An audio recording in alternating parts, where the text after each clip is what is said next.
damn it, my camera. Ugh. Alright, hang on.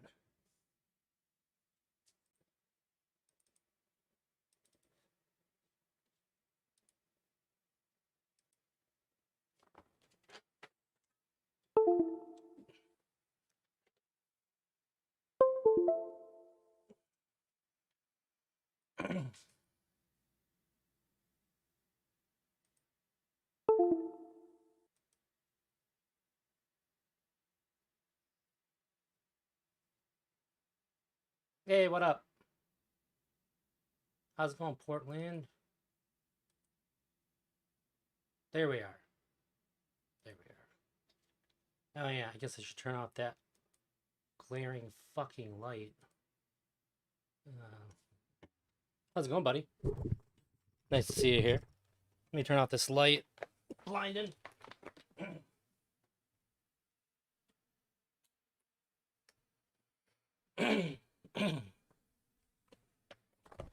Oh.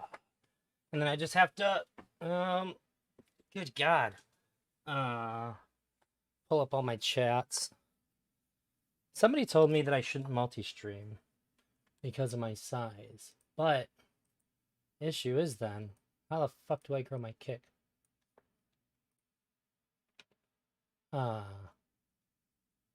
Which I need if, in case I get in trouble on YouTube again. And I need it to do certain streams. The restream's pretty good about telling me about certain chats, but I missed Reservoir's raid the other day, and that made me feel really bad. Telling me about. Stop that. And Twitch. Wait. I'm not supposed to be streaming on Twitch. What am I doing? I'm not allowed to do that. Fucking up. God, I hate these fucking rules.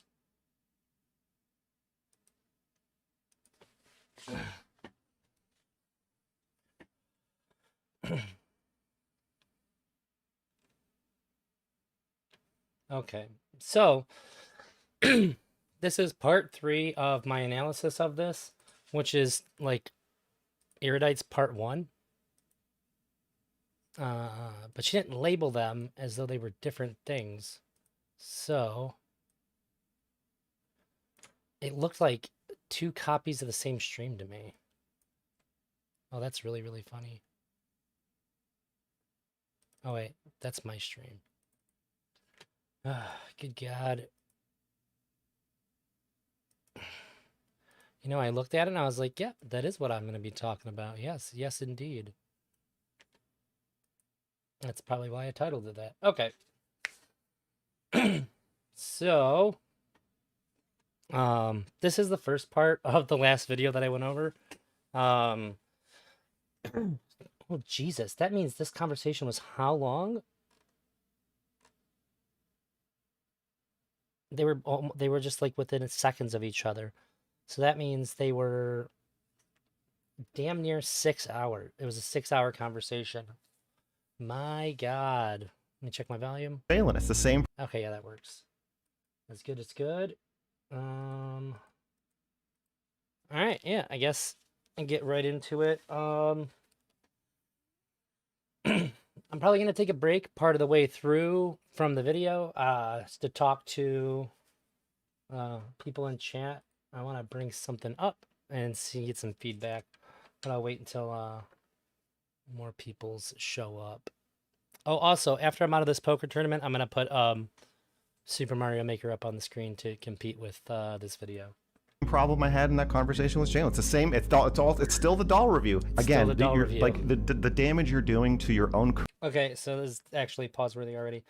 There is nothing more brilliantly demonstrated by Mrgirl in the entire time that I've watched him than how, for a while, he would say this is still the doll review, and it really is. For a very long time of his streaming career, he was very much stuck in the doll review.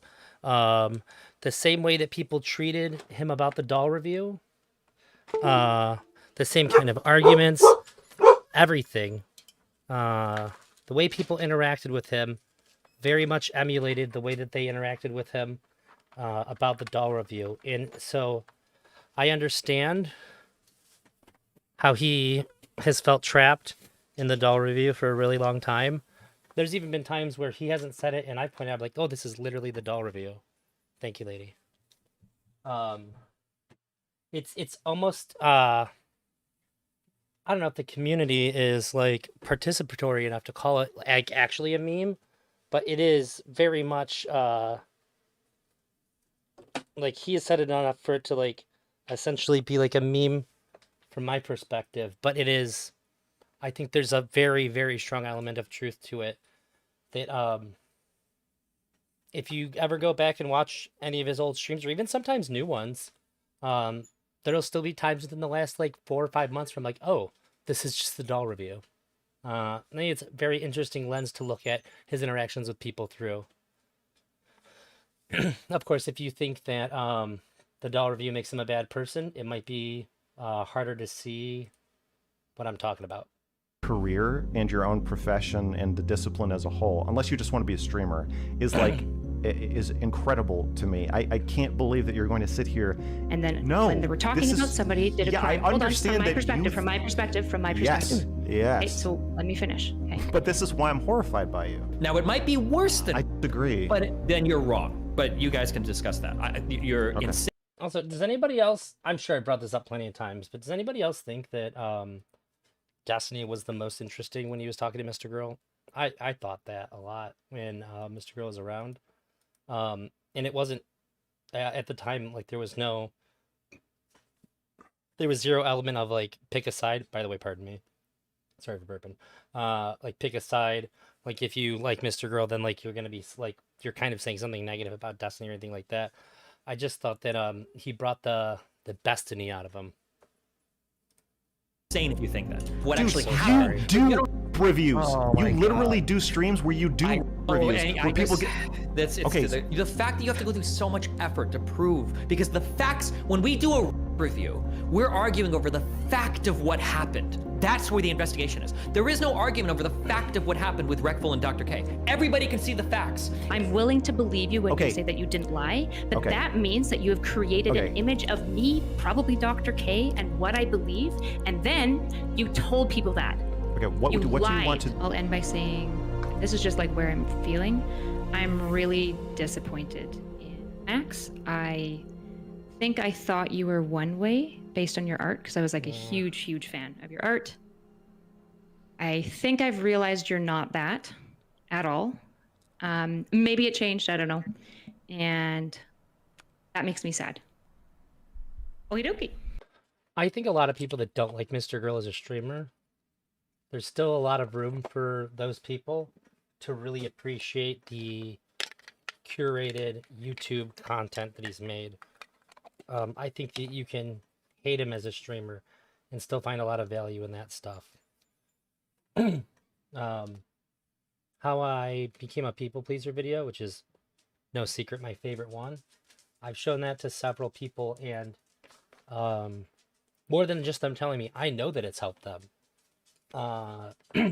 identify those things themselves and live a more aware and conscious life. And one person in particular, it really helped motivate them get out of like one of the worst relationships I've ever seen in my entire life.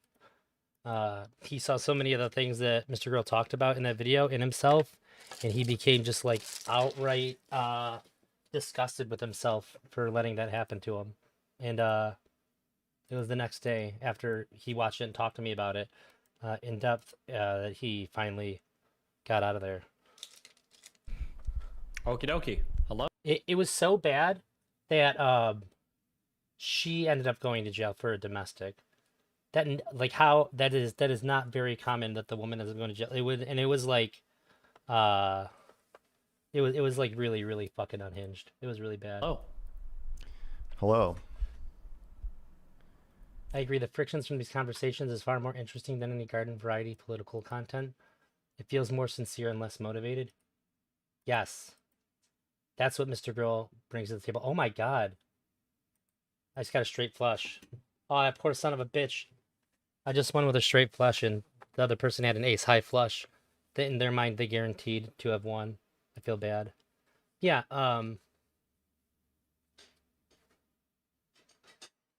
people seem to think that if you're not agreeable, if you're aggressive, um, if you're not willing to give an inch in a conversation, that means you're doing something wrong, or almost like akin to doing something violent, even. And I reject that. And I think most people that have a healthy understanding of disagreement do as well. But it's just really easy for these kinds of conversations to be taken that way. Although there's a reason why the numbers were so good for everybody involved. Even people that got mad still Where do watched. we? Yeah, here we The are. meeting of the minds. The Yeah. Titans. In the top right corner, we have Mr. Madman Max, the philosophy slayer. Or, I'm sorry, the Well, I don't know that time. What I don't know. I gotta send that to Cat Dog Bark. What an unhinged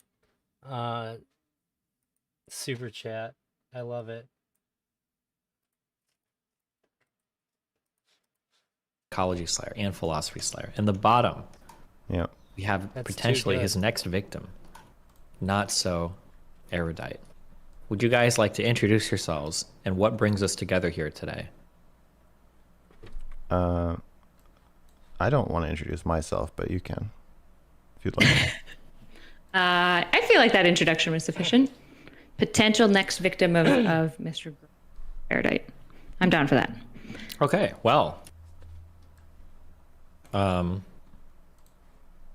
I supposed to like tell you guys what to do, or I'm just kind of? I mean, you're the. You said Aren't you a mod? Well, yeah, Oh. but like, There I am. I bet I had a couple super chats in this one. This is one of my favorites. that's like if you guys get out of control. I mean, I guess I can be Oh. more active if you need that kind of guidance. That's fine. Max, I think you should be active because I'm Yeah, pretty. I will I'm, be. You're a I'm, mod. Good. You're a I am. mod. Oh, I see now. The chat that she has on screen is Mr. Girl's chat. I thought this was her chat with just a bunch of Mr. Girl regular viewers in it, but I seen the little wrench by my name, which means that this was Mr. Girl's chat. He's the only YouTuber I've ever been a mod of. At least if I was a mod for anybody else, I wasn't made aware of it. So this is hers, I assume, and then this is Destiny's because you can see the game. Oh. Still, I am I active. think- I'm actively telling you guys to stop talking now. I'm active. I think the Destiny one is her, and one is Mr. Girl's. Yeah. I wonder if you said that right as I was saying it, because I know there's like a tiny little time delay. Okay. Okay. Max, Yeah. Mr. Girl's seems to be the Erudites, case that in the Destinies. past you have expressed some Her editor's concern, fucking to put it sick. lightly, Well, her over old how editor. Erudite conducts herself, her conversations, maybe even her future practice. Why don't you What's his- elucidate some of those concerns, and then she can respond. Go ahead. I was. I realized I have the same problem with you, Stephen, that I have with Erudite. I know his name too. Are we going by first names or stage names? You can call me Kyla or whatever. Okay. I have the same problem I have with Kyla, which is the same problem I have with Dr. K. And Which we're is- all in the same. Yeah, so but you- you're not, I mean, Me, Destiny, and Dr. K, or me and Destiny, you I'm- have an issue. Hold on. If and we're me and using Dr. first K? names, I'm Steven. Okay. Right. So, yeah, me, Steven, and I don't know what Dr. K's first name is, but okay, go ahead.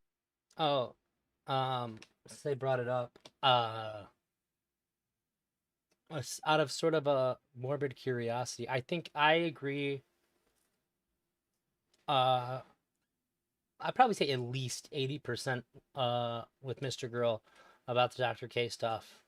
But I've been watching Dr. K's old stuff recently to get a feel for it, and I think that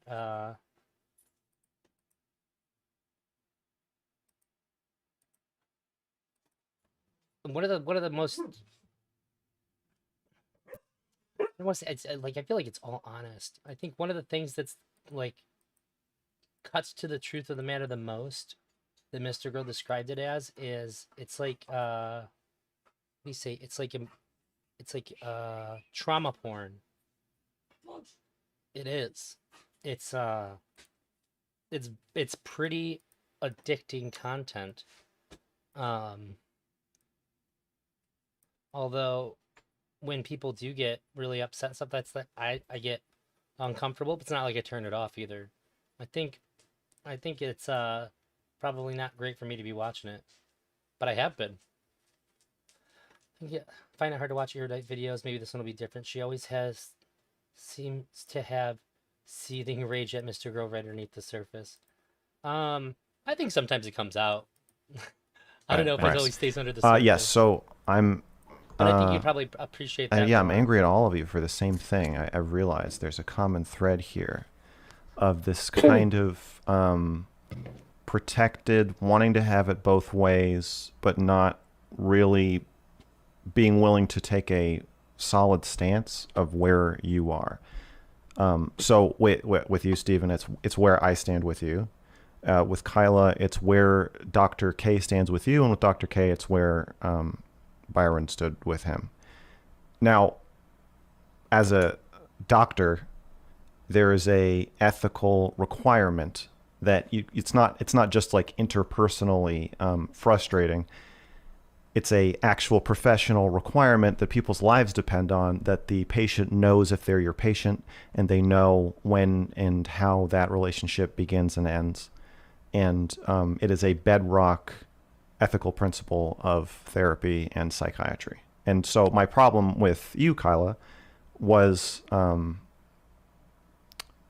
in our conversation, I think we had a 4-hour conversation of me screaming at you about therapy ethics and you saying the most infuriating things possible. But part of what was so infuriating about it is that you wouldn't, it just felt like you're trying to have it both ways. You're saying like, yeah, he kind of blah, blah, blah, but on the other hand, blah, blah, and like, I think there's more nuance. It just felt really evasive, and this is just such a clear-cut case that you really need to take a stance on it. And I also, I don't think I would have been as mad if you had clearly just said, oh, I think everything Dr. K is doing is okay and good and blah, blah, blah, blah, and that's fine. I don't think this breaches ethics. And then we could have like a conversation about ethics, but it felt like you're saying, well, it's unethical, but it's not immoral. And then that just seems like such a destructive message to send. That the idea that you are telling, because a lot of people who are afraid to go to therapy because they think their therapist doesn't actually care. They think that you're paying someone to pretend to care about you, to pretend to help you, but who's basically just going to let you run out the clock while they take your money.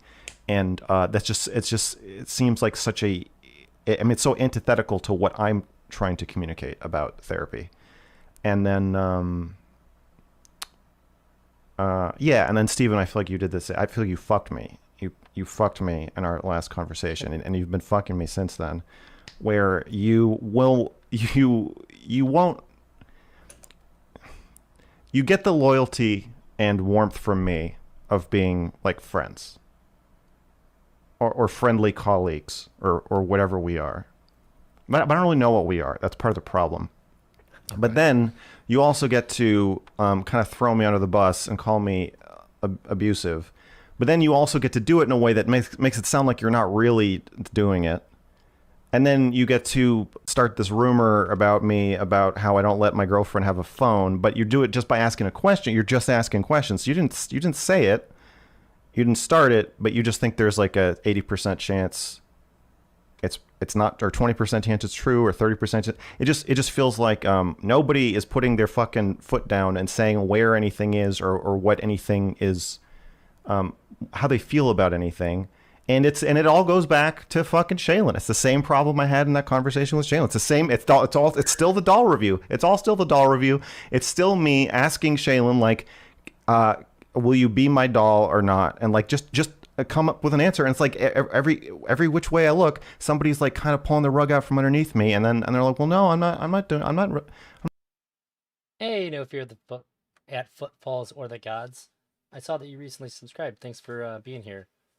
By the way, I'm gonna put that up there for the small margin of people that care how I'm doing in poker.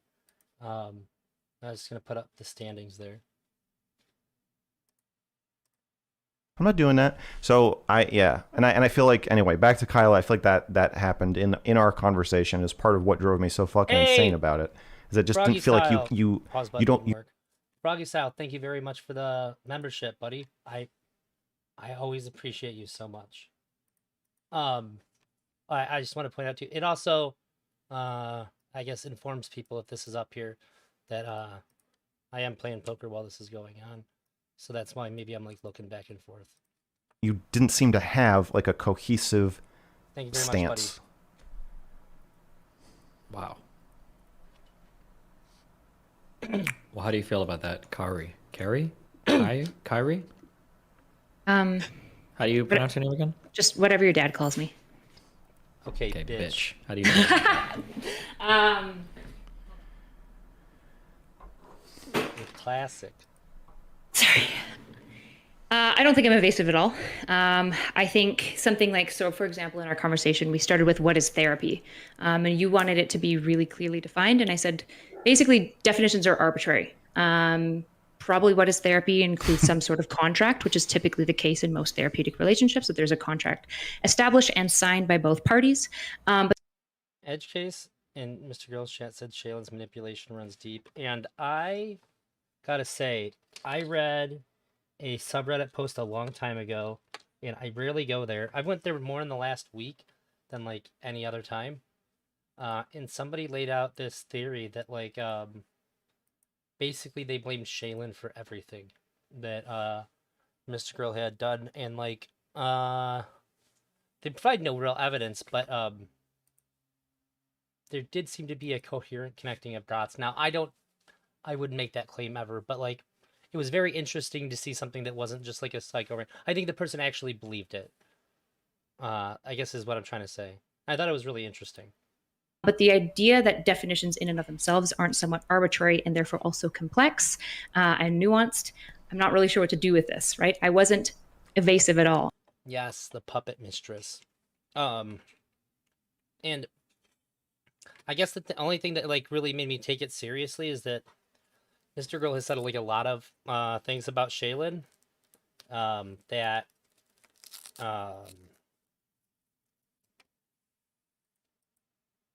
really helped tie together the stuff that they said. Shaylin is such an effective manipulator. She got everyone who saw the doll review to continue manipulating Mr. Girl on her behalf. I wonder if Edge Case is the one who wrote that. Mr. Girl has said about her on stream many times, like everybody thinks that I'm the manipulator, you're the manipulator, things like that. I do think that it is a really interesting lens to look at the relationship through, although I think that it's probably pretty fair to say that they both probably manipulate each other, as most people in relationships do. Like even I do, and I like autistically try to make sure that I don't manipulate my wife. Like I won't advocate for myself for like weeks at a time sometimes if I think that if just me being open and honest about something is going to like essentially be manipulative, like not essentially, if it's going to be like an inherently manipulative thing to say, it really freaks me out, the idea that I could do that even though like I don't want to without trying, and like I know I still do. I clearly stated my position. The problem is that my position was inherently nuanced, because ethical dilemmas are always going to be this weird push and pull where you have to pick which ethical things you value more. This is why when you get trained in psychological ethics, we have to go through tons of these examples and different situations that are like, there's a ton of ethics that are kind of like at odds with one another. I'm going to amend statements if I think you guys mean a thing, just so that we don't get bogged down in dumb things. So real quick, you said that ethical dilemmas are always going to be complicated. That's not necessarily true. Ethical dilemmas can be really complicated, but we would always agree that there are probably some pretty easy, like if you have a 50-year-old male therapist and a 12-year-old female patient and he starts fucking her because she's hot, that's always going to be bad, right? So just to amend that last statement, 50 and 12? they can be really complicated. They're not always really complicated, but I don't know, just to make sure you guys know. Sure. I think, And so in Dr. K's case, I think it was extremely complicated. I actually don't think that that was a situation where we needed to go that far extreme to make the point, but in fact, I think it probably obscures the point. Maybe I heard wrong. Though. Right. Born on right. the not, foundation that we couldn't get into of what is therapy, right? We didn't even really want to go there. And so I think That's not relevant. it's absolutely relevant. What is It's therapy matters because he's not has nothing- beholden to certain ethics if it's not a client at all. It has that, but that doesn't. That's not. Well, here, let's ask this, Max. What is The- your central complaint about Dr. K? Does it involve what therapy is? Reckful did not know Yes. if he was Dr. K's patient or not. So it seems like it's Dr. pretty important to define what therapy is, right? No, it doesn't matter. If you Well, are a This is I feel like this is the part of Mrgirl's argument about the Dr. K. Reckful thing that there's really no room for debate about. It is like we know that Reckful didn't know. He said it to him directly. He said, I don't even know if I'm your patient or your friend. And it does not matter what therapy is at all. All that matters is that Dr. K is a therapist. And like specifically when Reckful said that, Dr. K didn't make it clear. Even if you want to grant him that maybe it's just oversight, mistake, whatever, once Reckful said that, you have to tell him. You have to tell him when you're in Dr. K's position the nature of that relationship. Really, you had to tell him before that. You had to make it clear before that. But once it gets brought up, you have to. I think that is not even worth debating somebody who doesn't understand that. allowing implies you somebody can't. getting therapy, right? Isn't that? Yes, but Not to say that I wouldn't, but I think that it's I think we're already almost certainly going to be in the territory of bad faith at this point. but the reason it doesn't matter is because there's an ethical breach if you allow someone to believe they are your patient. And even if through some like nitpicky definition you manage to argue that he was never his patient, the fact is that he thought he was, and a lot of people watching thought he was. So it's still an ethical breach. Well, so don't we need to kind of get into like, well, what is therapy? What would lead somebody No. to believing it's therapy? Don't we need to get into that? I don't think so. I mean, are you going to claim, Kyla, that you don't know why Reckful thought he was Dr. K's patient? I'm not going to claim that. What I'm going to say is that according to Dr. K and within some of the ethical guidelines, a disclaimer that this is not therapy and I'm not your therapist might be sufficient to not make it therapy. Now, I'd agree with you that at times it probably is insufficient, but you weren't, I don't think, are you willing to go into like when these times are? So strange to me that Kyla disagreed so strongly, but honestly, I kind of feel like sometimes Mrgirl just finds a way to criticize his interlocutor that's also morally and logically vindicated.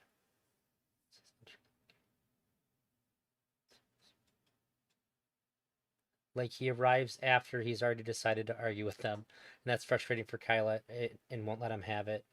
Yeah, and that actually is understandable. Elk, that's a pretty good point. I think you're right. Sometimes that does happen. I don't think it always happens, but that does happen sometimes. Also, I think Mrgirl made a mistake here. He shouldn't have even said, like, do you not understand why? He should have just laser focused on the point of it doesn't matter if you understand why Reckful said it. Reckful said he didn't know, and Dr. K didn't answer. That's all you need. That's all you need to know. It doesn't matter if she said, if the point she's making, whether it's sufficient or not to say that this isn't therapy. If the patient or not patient is telling you, I don't know my status as patient or not patient, and that is not made abundantly clear right then and there to them, they have fucked up. It doesn't matter what you think therapy is. None of these questions come into play after Reckful said that, period. Full stop. There's nothing else to say about it. He has that duty, at least. Being somebody who is a psychiatrist, his duty is to absolutely answer that question anytime it's asked. Are not, because every time Byron brought up it being therapy, every single time Dr. K corrected it, right? And so you He didn't argued, answer I that. believe, that as a result, he should have just fully terminated the relationship, right? Yes, I think that if the person you are talking to Dr. K also deliberately muddied. Wow, yes, he did a lot of things to muddy the waters. about their childhood trauma I think on 6 separate occasions says repeatedly that they are your patient and that you are doing therapy with them, continually making disclaimers. The fact that you have to make more than one disclaimer shows that your disclaimer is not working, and this person still, in fact, believes that they are in a therapeutic relationship with you. And whether or not that is technically, I think it's something I've noticed in Mrgirl, which is not explicitly acknowledged. If people were to call them out, I believe it would relieve some tension. One of the big issues that happens in Mrgirl conversations is that he's willing to call out other people for anything that he doesn't like, that bothers him, that he thinks just anything he doesn't like. If it's to the point to where it's going to affect anything, he's totally comfortable calling it out. Other people have to wait until they get really mad in order to call him out, or they just won't do it at all. And I think that being the kind of person that Mrgirl is, who gets into the kinds of situations that he finds himself in often, I think he's probably peak empathy at knowing when somebody has a problem with them that they won't fucking say. Because I think that's probably an exceptionally common occurrence for him, that he can tell that, hey, you have a problem with me and you're not saying it. He gets an advantage because of that, and it turns other people off also. I don't think he even wants that advantage. I think he just wants people to say what their fucking problem is so they can address it. I think there's part of him that wants that because that would like go along with like his mission, but also because it's really uncomfortable to have somebody holding something against you in secret. You know it's there, but you don't know what it is exactly, and you just kind of have to deal with it. That's it's like having a popcorn kernel stuck in your teeth and you can't get it out. All you want to do is just pick at it. true. And I It's driving you crazy. 100% believe it. It was a therapeutic relationship, and it is But true. a therapeutic relationship I'm- isn't therapy necessarily. He's modeling a behavior which he believes is the best way forward. Yeah, and I think that I don't think that most people would disagree with what we just talked about as being a good thing to do. But I think when it comes time to do it, most people are going to feel so guarded of that thing that they don't want to say, evident by the fact that they're not saying it, that I think they almost slip into the idea, even within themselves, that they're not. And now they're just mad about him accusing them of it, or him acting like they have a problem. It's just been great learning for me personally to view it. That's why I got so into watching him. That's fair. I really like the aggression that comes with demanding honesty of other people. That's something that I think initially that I wish that I was more aggressive with. It's helped make me more aggressive with demanding what I need from other people in conversations, for sure. I don't think that makes sense or means anything. But even if it wasn't technically, even if you can find some way to spin this so that it wasn't a therapy relationship, it doesn't matter. I think that you are ethically bound to terminate the conversations about somebody's childhood trauma if if your job is to establish that you're not in a therapeutic relationship with somebody, then you have to stop doing therapy with them or doing something that they think is therapy with them. Like it's very cut and dry. You can't do that. Okay. So I guess my question would be then, like, can practitioners at all have intimate, close relationships where they talk about in-depth details of people's, and they have a friend who talks to them about their childhood traumas? I kind of want to put a poll. I forgot that this was about Dr. K. And like I said, having watched a fair deal of Dr. K's stuff, well, maybe not a fair deal, like maybe in hours, but maybe like 6 or 7 videos over the last 2 weeks. I feel like I'm getting a better insight as to why people want to defend him so much. I think that it's really easy to see some of these things and think like what's happening here is really good. And I think for the individual, they might think that it's really good too, even though it's probably harmful in ways they don't understand. By the way, what do you guys think? Think these are ugly or they're cool? They're Jordans. I got them a couple years ago. They're not as comfortable as any of my other ones. I only wear Jordans because Yeah. of comfort. How do they do So that? they were misleading. How do they have friends? I mean, I Yeah. have friends. How who do are how does it therapists not the branch same into way- Yeah, how do you not do that though? How do you not be a therapist if you're talking to your friend? You are a therapist, you're licensed as a Show the shoes again, please. Okay. I'll hold up the one so it's a little bit easier to tell. I got these when they were like brand new. Like they had just dropped these Jordans. I have like a really old worn out pair, and I have like a really nice pair of purple ones that I only wear on special occasions. Well, like not like special, but like if I tried to look like a little bit better than normal. And then I have those ones which are like my new everyday ones, but if it's like shitty out, I'm not gonna wear those ones. I a long time ago, like maybe like 14 years ago, I was homeless and I bought a pair of Jordans at a garage sale. And my calves were super sore and tired. My ankles were swollen, my feet hurt because they kick you out of the homeless shelter in the daytime. I was only there for like a week. But we just had to like walk around a lot. And I had like $5 and these people sold me these Jordans for like $2. I had flat sold like Chuck Berries. And I put them on. Within like a minute, my calves stopped hurting, my feet stopped hurting, my ankles felt good. Like I could like kind of like I could like walk fast and everything. There was none of the pain returned. It changed my whole outlook on shoes. I was always the kind of person like, fuck, would you ever spend money on shoes like that? That's insane. I did say Chuck Berries. I like how they look, but they're fucking terrible on your feet and legs, and probably your back too. You like them a bit cartoony, but it has a vibe. Yeah, I wanted something. But because I started wearing Jordans after spending a little bit more money on shoes. Oh, I probably said it wrong. Chuck Taylor's, yeah, that's what it is. I don't know where I get Chuck Berry from. I don't know who that is. And they also last way longer than like the $20 shoes I wore my whole life before that. But also when I started wearing Jordans, like people say nice things about my shoes, and since I never thought about shoes, it wasn't something I ever really expected to happen. So like, oh, there's another perk to them. So I pretty much just stick with them. They have a lot of benefits. a therapist, you're fully registered, and you're talking to your friend about childhood trauma and the impacts on it, and your conversations are helping. Yeah, definitely Chuck Okay, Taylor's. well, this is let's evaluate.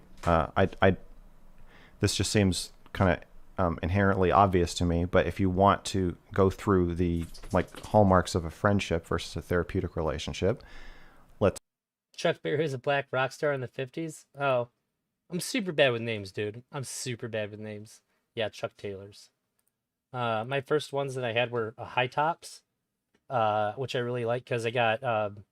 I've sprained both of my ankles a lot from back when I skateboarded when I was a teenager, and after that first sprain, I just had little bitch ankles ever since.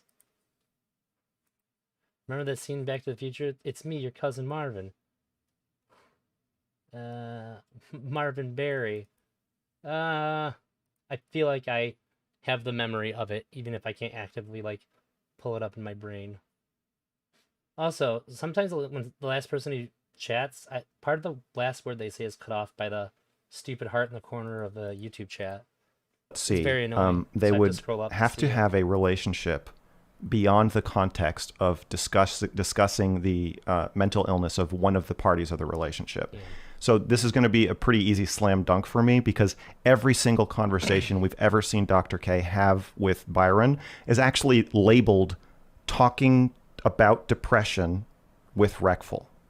And then I for the can? entirety of the conversation from start to finish, and I'm guessing you don't have many friendships like this, they talk only about Byron's depression from the beginning of the conversation to the end. And throughout the conversation, Dr. K is asserting his knowledge and his expertise, and he several times or constantly is making it clear that the purpose of the conversation is actually to help Byron with his depression. Now, in a friendship, so like I have friends who like we play Smash together. So we get on the call and Discord and we play Smash. We're talking. Elk, tell me how to disable the heart, please. I hate it. It makes it so annoying for me to be able to read chat accurately. Like, please tell me how to disable it. I want to do that immediately. Talking about like, you know, like Mario and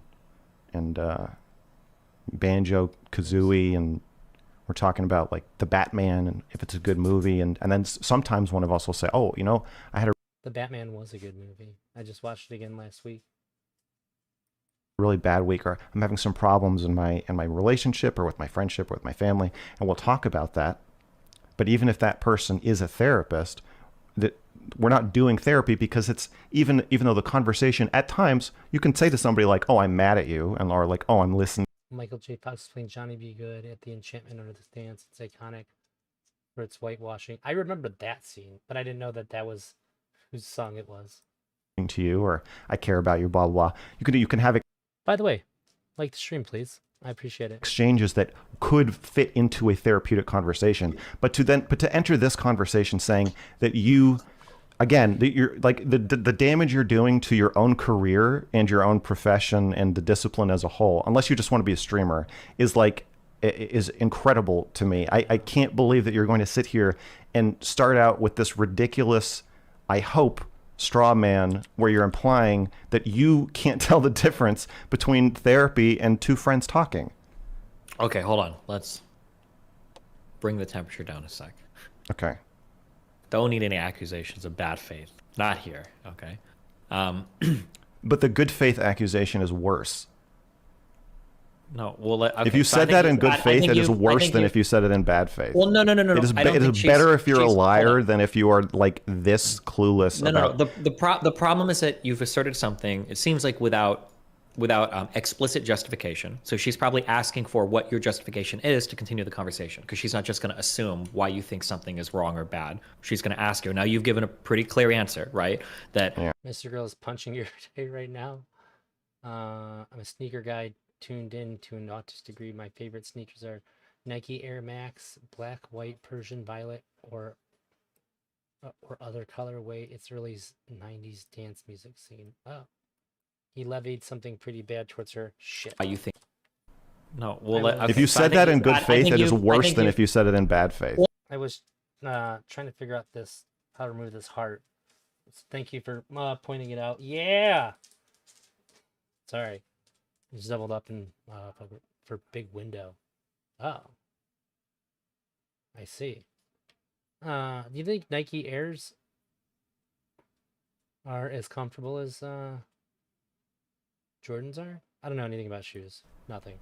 No, Just well, know- okay, If you so I said think that in you- good I faith, think it is you- I worse think than you- if you said it in bad faith. Well, no. It is, I don't it think is she's- better if you're a she's- hold liar on. than if you are like this clueless No. about. The problem is that you've asserted something. It seems like without explicit justification. So she's probably asking for what your justification is to continue the conversation, because she's not just going to assume why you think something is wrong or bad. She's going to ask you. Now you've given a pretty clear answer, right? That a relationship where you meet Wait, what? But the good faith accusation is a bad. between I can't believe straw man where you're Okay. and start out with this ridiculous, I hope, straw man where you're implying that you can't tell the difference between therapy and two friends talking. Okay, hold on. Let's bring the temperature down a sec. Okay. Yeah. Don't need any accusations of bad faith. Not here, okay? But the good faith accusation is worse. No, well, okay, If you so I said think that you- in good I faith, think it is you- I worse think than you- if you said it in bad faith. Well, no. It is, I don't it think is she's- better if you're a she's- hold liar on. than if you are like this clueless No. about. The problem is that Okay. you've asserted That is something. pretty- It seems like without explicit justification. So That's a pretty abrasive burn then, yeah. She's probably asking for what your justification is to continue the conversation, because He she's not said just going to assume why you. Not only that too, I think that if you know Mrgirl, it's pretty crazy for him to say almost anything is better than being a liar. So that's a pretty big burn. Think something is wrong or bad. She's going to ask you. Now you've given a pretty clear answer, right? That Yeah. a relationship where you meet somebody for the sole purpose of discussing a mental illness or a mental problem is going to be a lot different than giving advice to a friend that you have an outside relationship with, right? So Okay, you know what? Messages, and I'm it gets just gonna look real quick.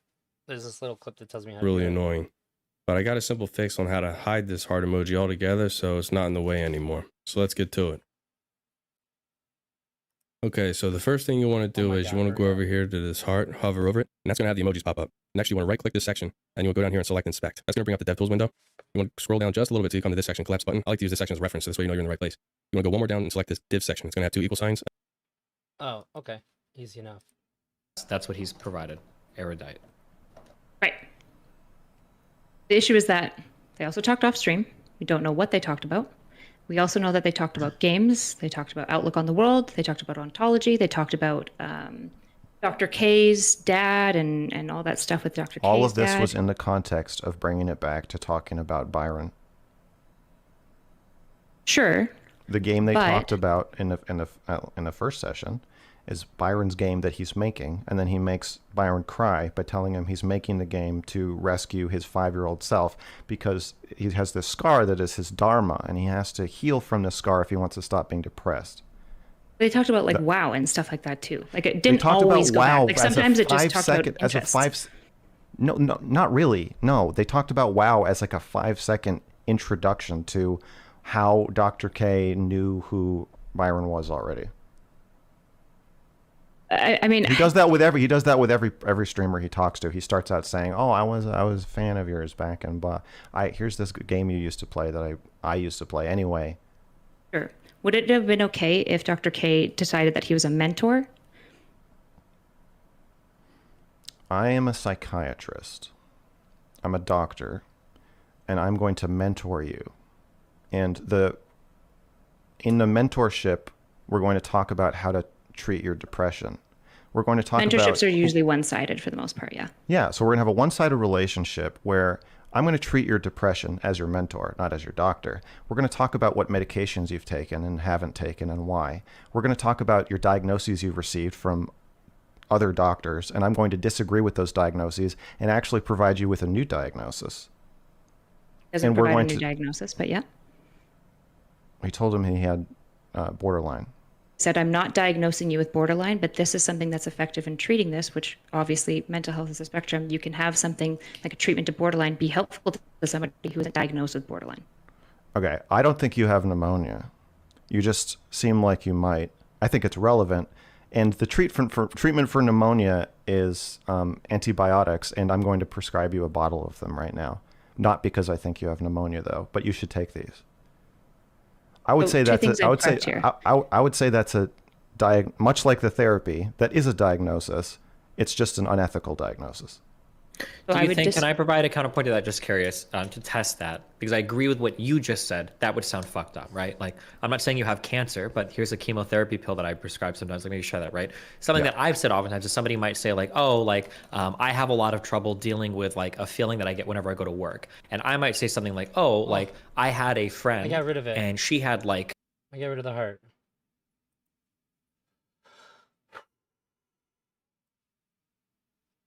That's awesome. I'm so glad that it's not. It really just came back. How could they do this to me? How could they?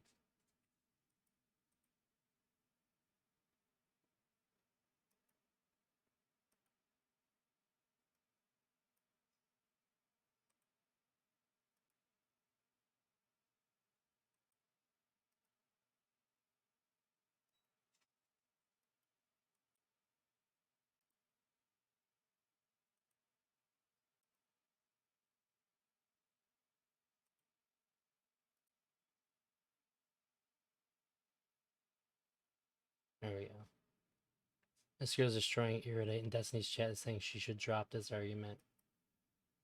Oh, I bet that doesn't feel very good. That's gotta be rough. OCPD and in dialectic behavior therapy, here's like a skill that they give us. Maybe you can try that. Do you think that that would be an okay suggestion for me to make, or do you think that that's like overstepping the boundaries? Let's say I was a psychiatrist or whatever. That I'm not diagnosing Yeah, I think them, but I'm saying Not diagnosing the same way as it was not therapy. The diagnosis thing, that was the worst attempt I've seen at plausible deniability from Dr. K. Saying some people say that, like the whole BPD thing, I can't remember how he said it, but it was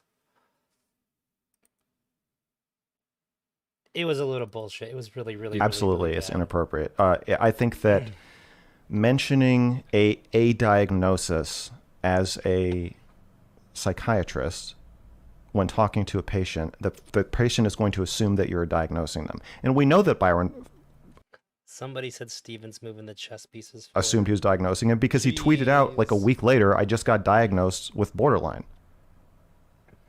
And Dr. K said, he said the way to cure borderline is to have somebody love you for 2 years and not abandon you.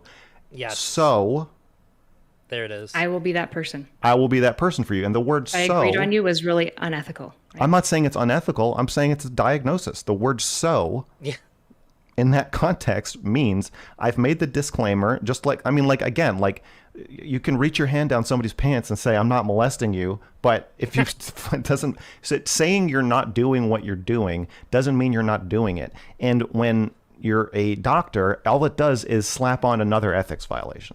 That's true. So the issue is, do you think that pneumonia is very similar to like diagnosis protocol or whatever to borderline? Like, do you view borderline as an illness with biomarkers or anything like that? What is this pivot? I don't really believe in psychological diagnoses or mental illnesses other than a statistical definition of behavior. Right, you'd So- say it all like occurs within like the spectrum of like human expression experience. Is that, am I understanding you Absolutely, correctly? but a mental illness is when a clinician says, I'm Stopping point, taking yeah. I'm taking your statistics and I'm saying that you've crossed the line. Yeah, everybody's anorexic to some degree. Everybody's bipolar or borderline to some degree. It's just a certain. It's just yeah. You've hit the threshold for borderline, and so I just want to say, I think that Mrgirl's perspective is really reductive when it comes to the whole idea about diagnosis, because some things are the results of like actual like physiological neurological disorders. Some things, some mental health stuff is that. Some of it, like the chemical imbalance thing, isn't really all that valid from what I understand anymore. Or I don't know if it ever was, but like there's certain mental health issues that are they're like physiological brain things. If it's neurological, I don't think that this. I think it's crazy to use this, and he has used it, for example, against like ADHD. That's a neurological disorder. It's not just like poor mental health. It's a brain issue. I think he was clearly telling Byron that he has met the conditions for borderline. I don't think he was saying I'm not diagnosing you because he didn't think that Byron was borderline. I think he said that because he was trying to protect himself from I'm not diagnosing you. this. Right. So I agree with kind of the way that you characterize mental illness is that it broadly is mostly a statistical normal, like things are bad enough that now we call it a diagnosis, but people can be suffering all along the spectrum and have certain symptoms along the spectrum that aren't necessarily like you have borderline, correct? Like you can be a little bit. I'm disappointed that she didn't point out that some things are also neurological. The key to understanding the dynamic in this conversation is that both Destiny and Erudite feel personally attacked because Max is saying there are ethical standards for streamers in how they treat people. It's not just a freak show. These are real people that can be hurt. Well, That's really interesting. It's a really interesting lens to view it through, because if they feel attacked from that, like, one, I guess, like, saying that these are real people and they can be hurt, this part is unavoidable, based on what Mr. Grill's saying. Um, but because, like, it's an extension of what he is claiming about Dr. K, but since I feel like it would be relatively easy to sort of discard the concern by saying, like, yeah, like, well, thank God that I'm not, like, a psychiatrist then. Thank God I'm not somebody who's in a position where, like, I would be ethically more, like, ethically and, like, potentially even legally impaired to be responsible doing this. That's the case, then I would say that's pretty big, like, insecurity and vulnerability that they're exposing, if that's like if they think. overly attached and emotionally how they volatile, but feel. not necessarily be borderline.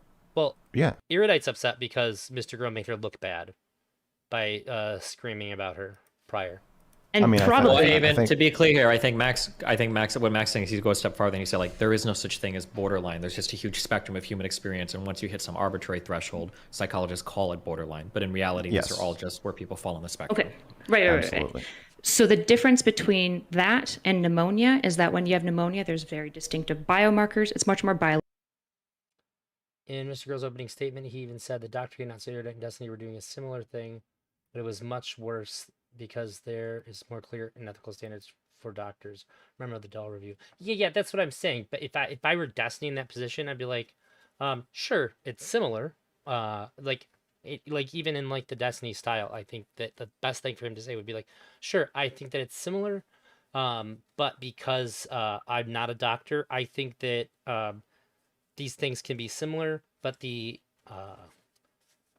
expected impact on a normal person isn't going to be anywhere near as bad if we mistreated somebody as a psychiatrist would. And I don't think that it falls into the realm of, like, being enough harm to where I say that we should compel people not to do that, because I think that people should be able to freely engage with each other on the internet. That's what makes the internet great. Blah blah blah blah blah blah blah.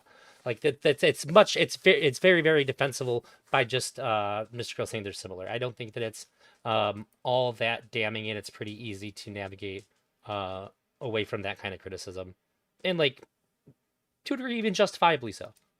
Biologically traceable. It's kind of like a yes or no situation, right? So when Okay. you give somebody a prescription for pneumonia, you say, but you don't have pneumonia. But So it should, wink, wink, nod, nod. It's very different than saying, like, well, this is this term, borderline. I think the statement was a deliberate cop-out from Max in order to signal to Destiny that his attack didn't concern him and his format when it obviously did, and later he attacked Destiny for it.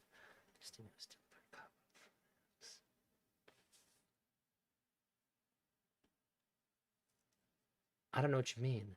I reread that too. Maybe you can elaborate. I'll Borderline. That means a collection of things. try to Yes, understand again. but you my- might not be Sorry. borderline, but my- this the ana- still would the be analogy, helpful. The analogy I was making is not to say that borderline exists in the same way that pneumonia does. My analogy was, when you tell someone, I'm not diagnosing you with this thing, but here's the treatment for this thing, and now we're going to do the treatment for this thing. You are going to make the patient think that you are diagnosing them with that thing. And we have proof that he did make Byron think that he was diagnosing him with borderline. And we also have the context of him saying, I'm not doing therapy with you, wink, wink, and Byron... Okay. Per the comment above Mr. Girl's opening statement, he even said that Dr. K, not a similar thing. I think that statement was deliberate cop-out from Max in order to signal to Destiny that his attack didn't concern him and his format when it obviously did. He later attacked Destiny for it. I don't think it's a cop-out. Why would that be a cop-out, though? I think if he said it bothered him, or if he said, like, if he says that they're doing a similar thing, and he's criticizing Dr. K for it, I think that is a criticism of Destiny. It's just that Destiny has really easy tools to, like, sort of, like, squelch that argument. So much so that where I think that even if he doesn't directly address it, it's also fine. It's not even a big deal. That kind of claim is like nothing. Because it's they're actively winking back and literally saying, right, They're not so far from each therapy, other in the in levels this of kind of responsibility. sarcastic tone to establish that you telling me that this is not therapy is not, that doesn't mean anything to me. I think it's therapy, and I think you think it's therapy, and we're just doing it in public, and we're saying we don't think it's therapy for liability reasons. Byron was trying to cede his own protection under the law over and say, and into ethics, to say, I don't need to be protected from you so that we can do this. Give me the experimental drug, shoot it in my veins, give me the Dr. K, basically. But Give me the Dr. K. clearly he thought he was being diagnosed, and clearly Dr. K was winkingly diagnosing him. I wouldn't say that he was clearly winkingly diagnosing it, but I don't think Dr. K maybe was sufficient in clarifying that it absolutely wasn't a diagnosis, because I'm sure you would agree, somebody who's diagnosed with anxiety, if you're along that spectrum of anxiety, the same treatment that would help somebody at this point is also likely going to help this person at this point, right? Anxiety is big about like confronting, exposing yourselves to things that you're afraid, right? And so I would agree that Dr. K could have been more clear in certain distinctions. But I agreed with you in our first conversation on these things. I think there are ethics that he's violated. I do think he did muddy the water. But to say that Byron he had did borderline? diagnose, Do you think Byron was borderline? I have no idea. I never talked to him. He had a guess. Are you a Trump supporter? No, I'm not a Trump Do you supporter. think Trump? Have you ever talked about Trump having any mental illness privately? No, I have not.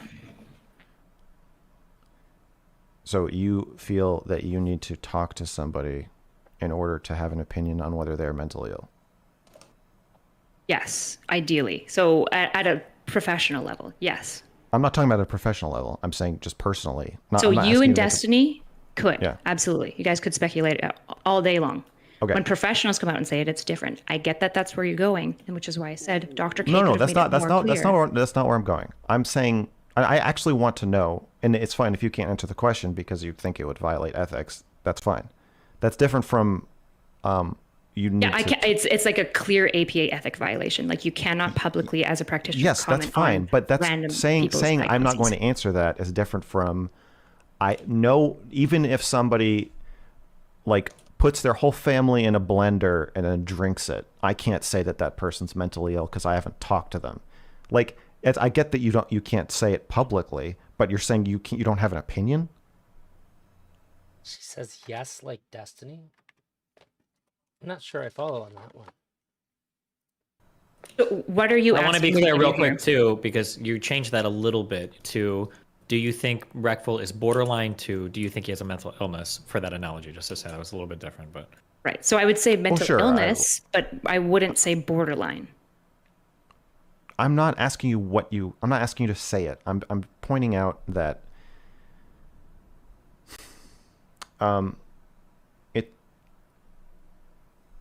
we because you don't want to answer the question, we can't go down this like. Well, here, real quick, let's try to line of reform thought. it. What is the question exactly that you're asking? Are you just trying to see if she's willing to say that he has any mental illness at all? No, or I'm not, is she- I'm not. No, I'm not trying to entrap you. I'm actually curious if you think he was borderline, and then because if you do, then, if you think he clearly seemed borderline, or it's reasonable to diagnose him as borderline, then it just seems weird for you to say Dr. K wasn't diagnosing him if you agree with the diagnosis, or at least don't disagree with the diagnosis. But I get that you don't want to comment on that, so that's fine. Let's just drop it. Well, I don't think that right now, I don't think the issue is that she doesn't feel comfortable commenting on it because it's a professional thing. It sounds like she's just unclear what the question is, or I don't understand what the question is. It's probably a bit of both. Like it's at first seems like, do you think Byron had borderline? Yeah, and my the question very is- clear answer is genuinely, I don't know. Because remember, I'm going to have a much more nuanced, complex view of what borderline is. And so like what somebody who's like maybe only worked in like been around borderline people versus maybe somebody who study it, it's going to be different, right? So I'm genuinely saying I'm not fully sure. Like I just don't know if I have enough information. Okay. Do you believe that answer, or do you think she's like couching it to try to save grace professionally or something? Would it be better to say I don't have enough evidence to believe that he is borderline? Okay, how about, wait, can I ask No, this? you should Erudite, no, because or- you're actually making the violation by saying that. If you want to follow the rules, you have to just say I can't comment on that. Damn it. Okay, wait, Carrie. Right? Carrie? Kari? How do you pronounce your fucking name? Kyla. Kyla. Okay. Would you say right now, if you didn't want to say because you didn't feel like it was appropriate for you to speculate professionally, would you say that? In hindsight, this is extremely ironic because she's diagnosed with variety streamers out of spite. Yeah, I would say so. I would definitely say that she's made comments that at least are basically that, though. Basically that at least, right? Sorry, can you restate that? If the It's issue right now is that happening. you did It's happening. now, if you didn't want to say because you didn't feel like it was appropriate for you to speculate I have to just say I can't comment on that. Okay, wait, Carrie. Right? Carrie? Kari? How do you pronounce your fucking name? Kyla. Kyla. Okay. Would you say right now, if you didn't want to say because you didn't feel like it was appropriate for you to speculate professionally, would you say that? Sorry, can you restate that? If the It's issue right now is that happening. you did, It's happening. what's happening? That you're trying to have it both ways. You're saying I don't have enough information, but also I can't comment on that. But that is a comment on it. Sure. No, it's not. It is. It is. You're commenting because on. I'm You're telling you saying why I don't have a comment on it. Because contrapositively, she could say, If you can't comment on it, then it doesn't matter how much information you have. By the way, just for funsies,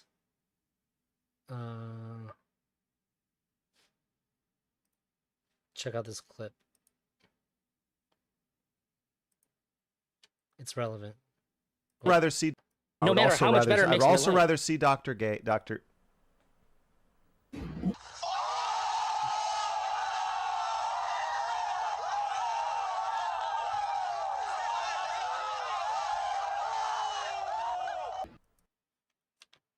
It's my proudest edit.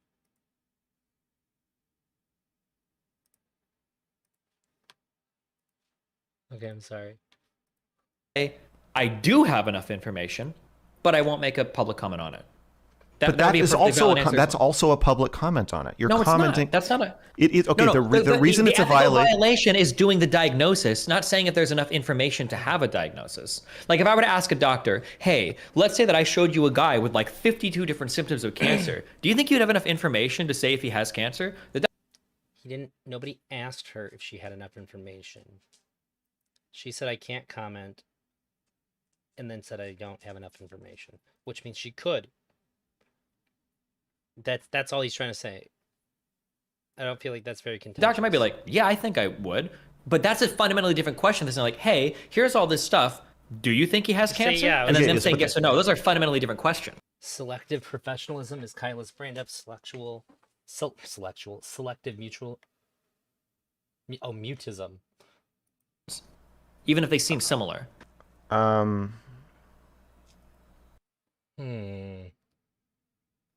Do you think that in order for her to invoke her credentials at all, she would have to have like selective mutism to some degree? I guess saying selective implies that there's an intentional withholding for like somewhat nefarious reasons, I guess. I think that it would, in order for her to use her credentials at all, it would necessitate her not being able to always speak on things from that perspective. I think she would have to have like be reserved in some respects for sure. I'm not sure how damning that lens would be. But it doesn't look Asking good. somebody Yeah, if they but have the you're- appropriate you're- information the to make a diagnosis is problem different than is- asking them to make the diagnosis. Yeah. The problem is I'm sorry, Destiny, what was that?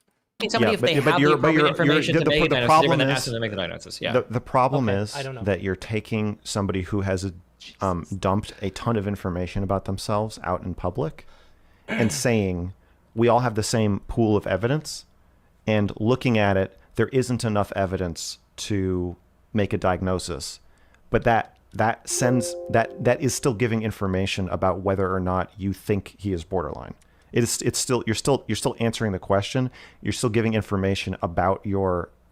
I disagree because she could say I've actually watched a ton of Byron stuff. And I think I would have enough information to make a diagnosis, but I wouldn't say that publicly because I'm a But she professional. didn't. But she has watched. But she has already previously said in public that She uses her so-called credentials as both a shield and a weapon, but the only consistent ethical standard is her own self-interest. I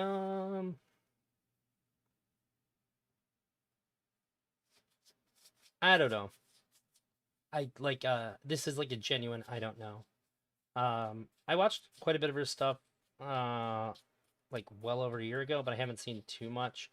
I'll say that I saw the cherry thing, and granted, these were all like things that were meant to be painting her negatively. I would say in some of those kinds of instances, she did not do a great job presenting herself as a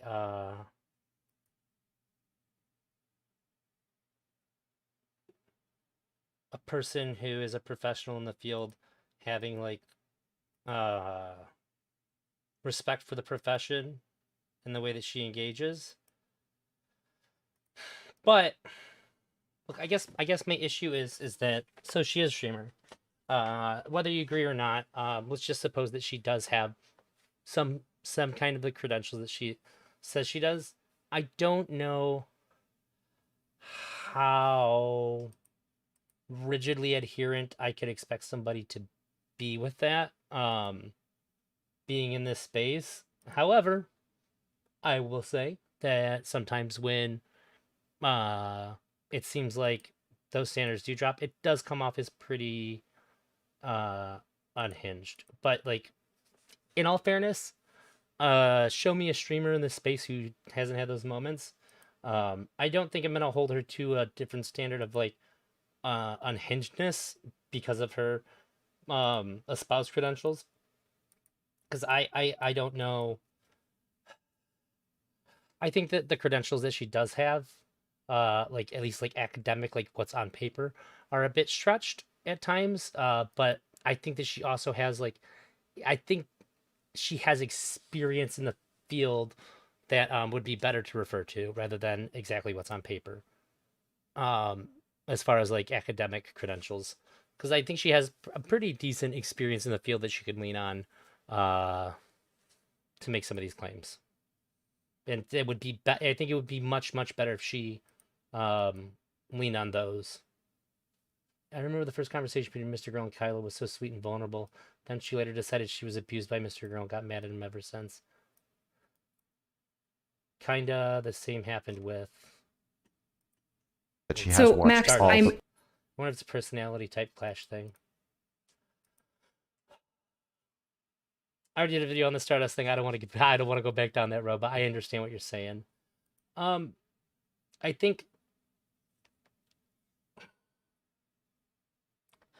for a lot of people who have talked to Mrgirl, he becomes a very easy scapegoat for a lot of things. I think it's a lot easier to blame him. I don't mean like publicly, like pointing the finger, like it's him. I think it's a lot easier internally to blame him for how you react towards him than to kind of say like, why did this bother me like this? Like why did I react to him this way? I think there's a pretty strong instinct that most people are going to have that's going to say, well, it's not me. So I got to figure out what it is then. And, you know, he's the obvious target left standing. I do think sometimes, oh, he's blaming the Jew. I do think that sometimes it's probably okay to blame Mrgirl. He can be a very button pushy, obnoxious prick to people at times. Even if I agree with why he's doing it, it is what it is, right? So I think that both things happen, and it's really easy to say because it's kind of on Mrgirl one time that it's on him all the other times. But it's also really easy for people that are more of my side of things to say that because it clearly wasn't his fault, that it's never his fault too. And I don't like when people do that either. I don't mean this in like a really inflammatory way, but I genuinely don't think you understand. I think that Mr. Girl's hurting Erudite a lot right now and making her look stupid in an area where she takes pride in. That's a part of her persona and personality. Yeah, I do too. However, I don't think he's maliciously hurting her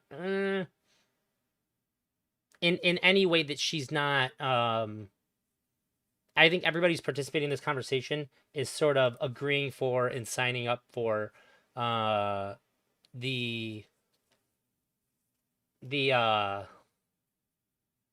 like the right to punch in that way, and they're also consenting to get punched in that way too. So I wouldn't say I wouldn't moralize that he's hurting her in this. Like she came after him and he punched back. He just happened to punch but he just happened to dodge her punches and land a few on the jaw. I really don't I think don't you doubt do. that hurts. You don't think I at understand all. what? I don't think you understand that. I don't think you understand the ethics that are at play here, or maybe psych That's ethics at all. fine. I'm not sure. I think the you, and issue I, is- and Kyla, Okay, Destiny called it out. Let's say, and see, that's kind of what I mean. I don't think you understand the ethics that play here. You're stupid, or ethics at all. You're really stupid. So Kyla, I don't mean to say this in an inflammatory way, but I think that you don't understand the ethics at all either. And it's not that I think you might not understand them. I actually think you don't understand. In fact, I'm positive you don't understand them. And when I said it's happening, what I meant is that you're trying to have it both ways. You always want to have a. And see, I feel like he matched her energy there too. She's just too appealing to a higher authority herself. Mr. Girl is a troll, so it makes sense that he stirs some feels. Same time, many of his points are valid. Specific streamer space, he comes across as an anti-hero. I wouldn't call him a troll. I think that when he acts trolly, he's usually punching back at somebody, or the other person has just made him check out of the conversation. Like, I think that if he's actually just trolling the person, it's in response to the other person making it clear that this can't be a fruitful conversation. But both ways. I've seen that happen. Yes, I don't. I think. Okay, this is is what incorrect. I am both publicly what I'm saying not is going to violate this. What I'm and saying also, is correct. I don't have enough evidence. I think it is even correct. if I was willing to violate the ethics. Right? I understand. I Two comments I've made. Wait, oh my god, hold on. I need you to hold on, because now this is going down a bad path. Not bad because you guys just. But LGM, I accept your frame, and I completely understand why you think that. And I think that it's a pretty understandable takeaway, even if I don't 100% agree. I think the sentiment is still, I was a little pedantic about it, but I think that the main idea I think is kind of true. Disagree with each other, hate each other, but bad because I think we're genuinely just not understanding the question. Okay, hold on, Max. I need you to make sure that we're on the same page here, and then you can drill her as much as you want, okay? Do you acknowledge there's a difference between saying, do you have enough information to make a diagnosis? Yes. Versus, will you Yes. diagnose one way or another? Yes, okay. So now what she's saying... Both are inappropriate to answer. False. If you're following the rules, they're both inappropriate to answer. False. The latter True. is the only one that is It's an ethical actually- violation. Actually, you're wrong. No, the APA released a statement about this a couple of years ago during the Trump administration when people were doing this. You're allowed. The difference in the chats is really funny. Also, the any poker tables up comment is really funny to see right now. Speaking of, we're in the bubble. Next person out, and I'm in the money. Get at least 64, 66 after the next person gets knocked out. Oh, and they're all in. I'm in the money. Woo! I can't walk out of this game with less than $64. To speculate, you're allowed to Let's talk go. about things. I don't have enough evidence, right? But you can't say Trump has X, whatever that would be. Thank you, You're thank you. allowed to speculate and talk about. If I get far enough into this, I did this a couple streams ago too. If I get far enough into this where I can't pay attention to this because there's enough money on the line, I'm just gonna switch screens and then I'll come back to this as soon as the poker's over with. It's usually like if I make it to like top 16 or like every person who gets out is worth more money, then like I know like I really have to tune in because like we're gonna see a lot less changing of people and I need to pay attention to what people are doing because they're probably gonna be sticking around till the end. Things. Allowed to talk about symptomology. If that happens, my apologies, but like it was money. You're allowed to talk about narcissistic personality disorder generally, but you are not allowed to attribute it to Trump. Correct. You cannot diagnose Right. people that you have never worked with. Exactly. We both agree on that. The part we disagree about is that saying whether or not you have enough information to diagnose somebody still is... Oh. That is okay. incorrect. That is not an ethical well, violation. I'm convinced at all.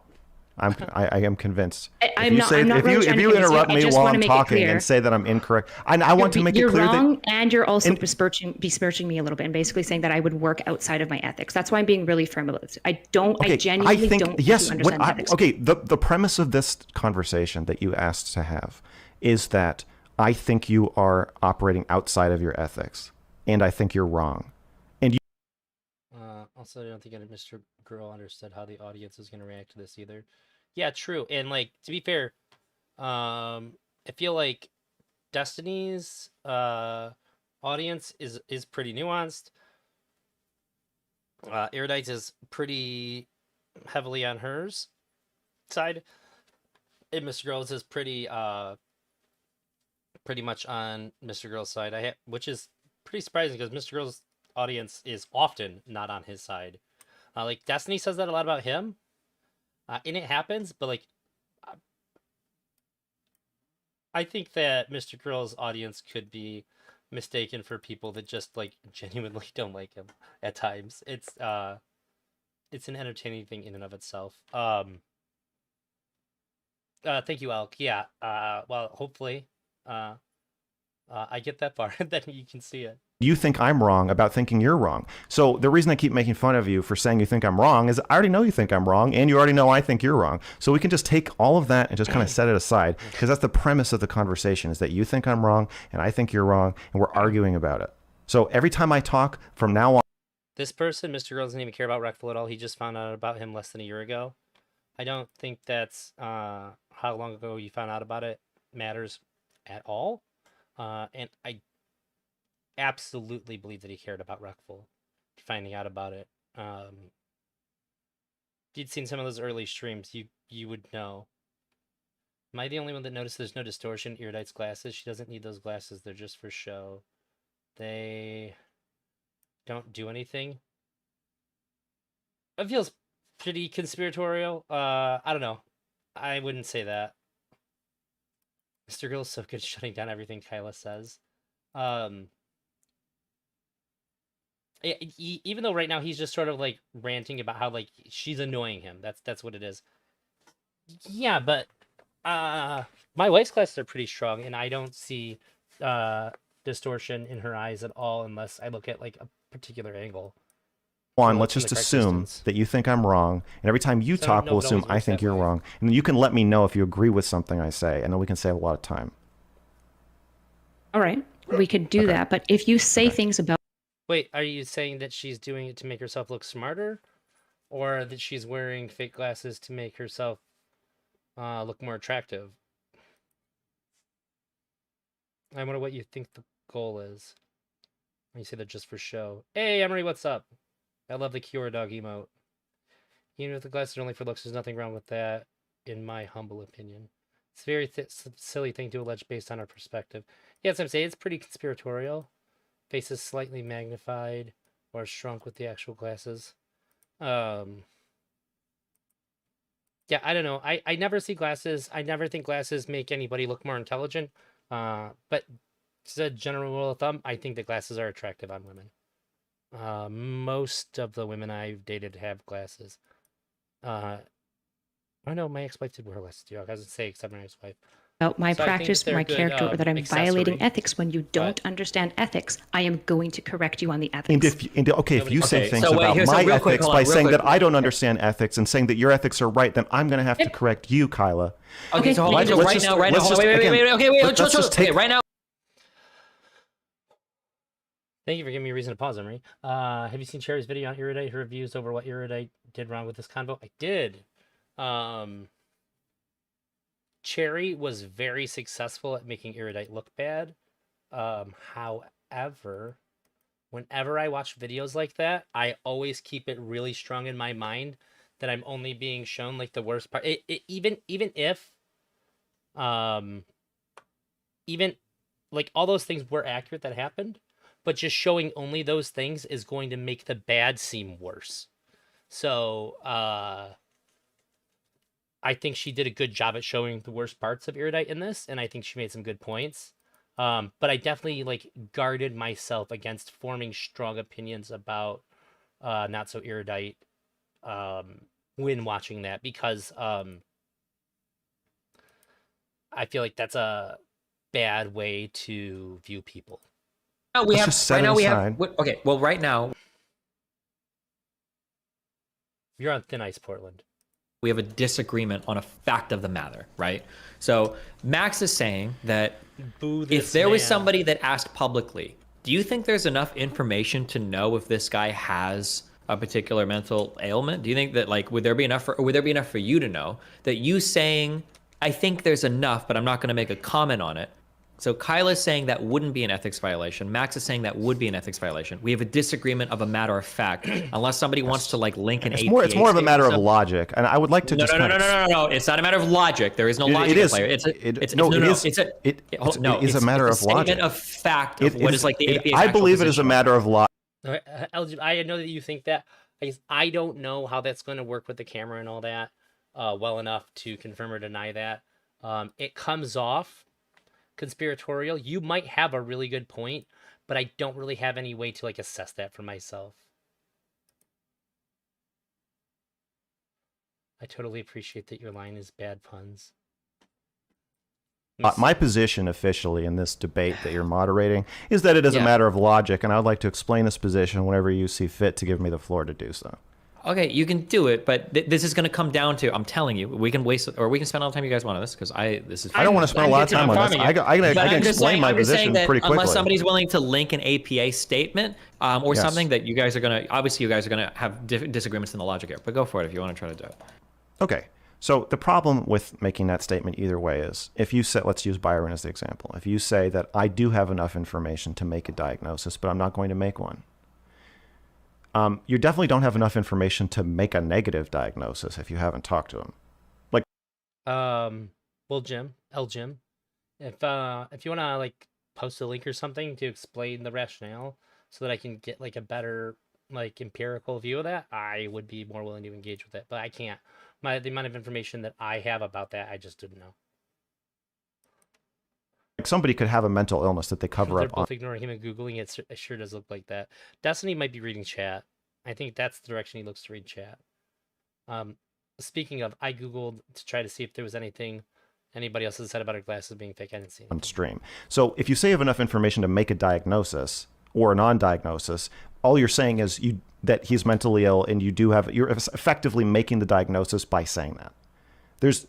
Unless you think that you have watched so many of Byron's streams that you can confidently say he has no mental illnesses, which is impossible and not true. However, if you are saying that, that's also against the reason the ethics code is there is because the APA doesn't want you going around cheapening the concept of diagnoses by throwing them at public figures because you don't have enough information. And it reduces overall public trust in therapy ethics and in diagnosis like as a tool, which is, I guess, like at the heart of what we're arguing about. And it can also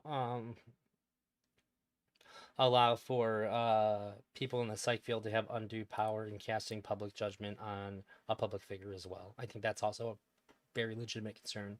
If there isn't that hurt trust in the institutions, like the psychiatric and psychological institutions, then it gives them like a lot of scary levels of power to be able to make these calls about public figures as well. And then if you, What do you mean by a negative? Was this in the Factorio? Did we already enter the Factorio era? I Diagnosis. remember, but saying he does not have any certainly mental a illnesses. reasonable. Or saying he does not have a specific mental illness. So if you're saying I do have enough information Okay. to determine this, you're Motherfucker played Factorio for like a year. saying so he does not probably. have any mental illnesses. Or saying he does not have a specific mental illness. So if you're saying I do have enough information to determine this, you're implying either you have enough Dog. Vampire Survivor. No, the other vampire game. Vampire Survivors. He did play. I seen Destiny play it. I was like, what is that game? It looks cool. There is no other game that's under $10 that is that's a that's a $5 game. I think I bought it for $3, but it's $5 now. That is easily worth $20. The first time my wife got COVID, I didn't get it, and that got me through the week of like freaking out and just sort of trying to take my mind off the fact that I'm gonna get COVID, which I didn't. And like everybody else had symptoms, so I was just like taking care of all the dogs and like bringing everybody food and stuff, and just like running the whole house by myself, and was really freaked out. Vampire Survivors came at the exact right time for me. The game is so much content for so little money. Sorry for the tangent, but if he's playing Vampire Survivors, I can't blame him for being a little bit checked out. That game is phenomenal. Information to die. I even made some videos. I don't think I posted them, but I was going through like every level of the game, beating it with just garlic. V Rising, I wasted money on that game. I didn't like V Rising at all.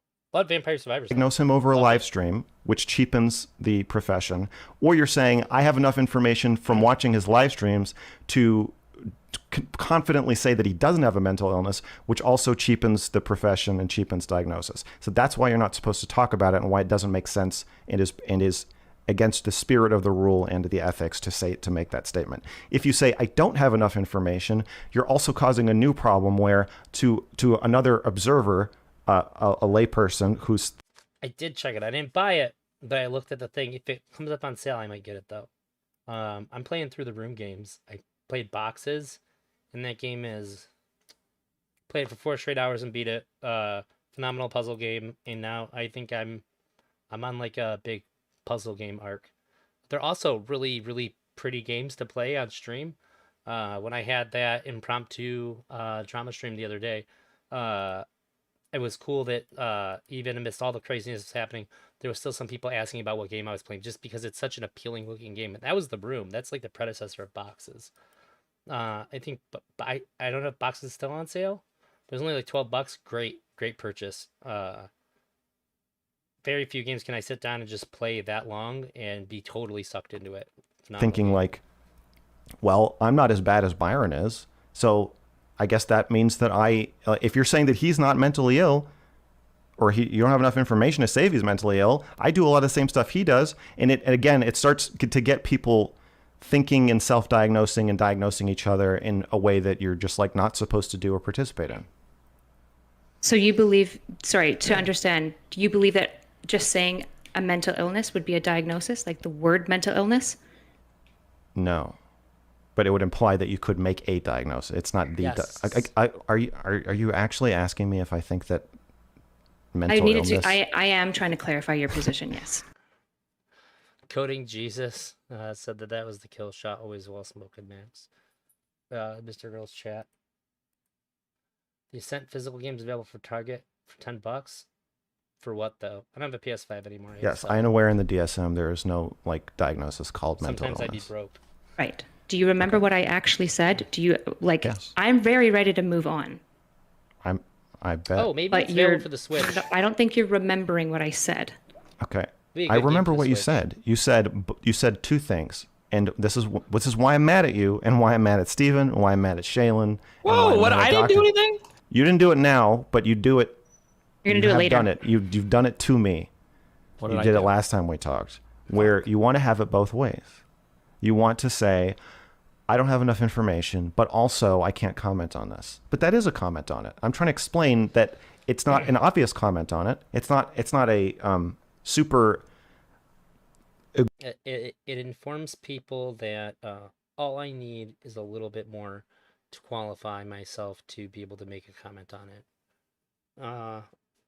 Which means that there's something there, basically. You're alluding to the fact that there is something there that could be commented on. But I would just need some more information for that. Egregious breaking of the rule, but it still breaks the rules. Yeah. First of all, I'm bound by no ethics, so I'm under a different guiding principle than Carrie, Kari, whatever the fuck. But we'll get into that later. Okay. So to be clear, Every the time he ethics fucks up is her name, making it's the funnier to me. diagnosis publicly. You can make comments. You can't make public. Okay. I never violated the ethics. Okay. Do you understand why I think it's ethical to make a comment about whether the trove of evidence of someone's I think it might be like I forgot just how much it happened, even though like my description is he forgot her name 300 times. I think that God damn it. I think that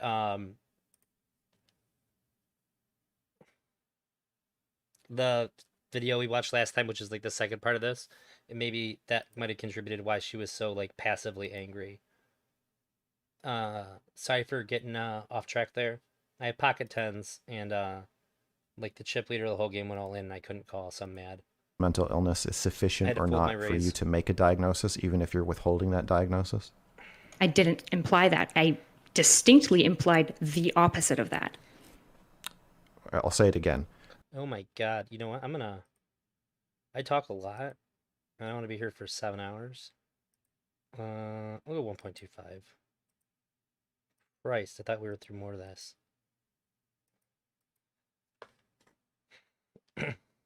Wait, why didn't it play? Why is my play button not working? Do you understand It's why annoying. I think it is unethical to imply whether Distinctly implied. Why was she so passively angry? I think part of it might have been contributed to by the fact that Destiny says her name wrong, like, so much. As somebody who forgets people's names all the time, I would just... I'll just say, like, what's your name again? But he keeps trying. The funny part is that he keeps on trying instead of asking. the trove of evidence you No, have is I do not is- understand. Sometimes he'll try more than one name in the same go, which is really, really funny. Leader because he's attacked. Oh, I think he was asking why I was saying that. This is But not in the APA ethics. That's probably a big chunk of it too. I haven't been able to find it anywhere in any guidelines. So no, I do not. Okay. So fun fact, like if you hear how her mic is cutting out there, and she has good audio now, the reason she has good audio now is because I recommended her the mic that I have. And she took my advice and she got this mic. So, if you like Not So Erudite's audio quality now, you're welcome. I have explained it to the best of my abilities. And it's not a major sticking point, so we can move on if you want. Are we all comfortable? I found out this is a relatively Yes, absolutely. popular mic among streamers. I saw it was on sale on Amazon, and I talked to an audio. I think he's an audio engineer, but he went to college for like some kind of audio shit, and I worked with him, and I had him look over the specs of it, and he was like, "Oh wow, this is really really good." And then like 2 weeks later, he's like, "I ended up getting that too. That's a really good mic. Good job, guys. We're moving on from this topic. Highly recommend." What would be the next grievance you would like to air, Mr. Girl? Max. Grievance. What I've screamed at her for 4 hours about this, so like I can just like restate my. I guess I feels like we're having two conversations. Wait, hold on. We're not having two conversations. We're just right now. We've just closed the door on that last one, where we seem Yes. undecided about whether or not there's an actual ethics violation. Now I'm asking you. Yes. There's a second. There is no two. Right now, there's no conversations happening. I believe this whole exchange is two conversations. This whole debate is two conversations. knocked There's out. one conversation about did Dr. K clearly violate ethics guidelines? Poker games all over. I made 76. How many monies do I have? Yeah, $76. Not bad. We've already had that conversation twice. Bought him for 30. Okay, I didn't think that was what this conversation. That's was. not what I my didn't conversation think so either. And yet, Which mic? It's the Rode. Is it Podcaster? that's the I'll thing we look it keep up in a fucking second. talking about. So that's No. Hold on. Wait. To be clear, we're not talking about that at all. That's not. We've been That has talking. nothing. Yeah, to do we with have. this We talked about what is therapy versus what is a friendship. We Yeah, talked but about all of this what is a was to get to- diagnosis. But all of this was to get to whether Carrie's comments, Kyla's? Kyla's comments were unethical. That's what the whole. Rode Pod Mic, Cardioid Dynamic Broadcast Microphone. And I use the Rode A1 USB audio interface with it. And I also have the same boom arm as Mrgirl. Maybe Destiny too. No, Destiny looks a little bit different. But Mrgirl and I have the same boom. He's using Rode brand 1. Destiny's looks fairly similar though. Or maybe it is the same. Maybe all three of us have the same boom arm. Great boom arm.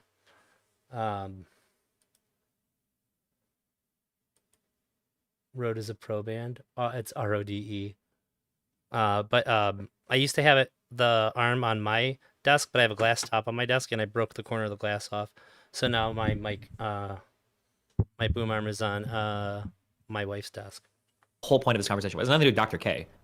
Like that might be like a side thing, but that's not really what's at issue here. I don't Yes, think but I think Kyla, okay. So Kyla has no care in the world. This is my guess. Kyla, Wait, if was he right Max- that time? Was he right that time? That's what the whole point of this conversation was. It's nothing to do with Dr. K. Like that might be like a side thing, but that's not really what's at issue here. I don't yes, think but Kyla, I think okay. So Kyla has no care in the world. This is my guess. Kyla, if Max said the worst things, blah blah blah blah blah about Dr. K, do you give a fuck? Is that No, I don't. No, No, I understand. Destiny at 2x speed breaks the space-time continuum. I have it at 1.25. That's it, just 1.25. I just sped up a little tiny bit, just so this isn't like a 6-hour stream.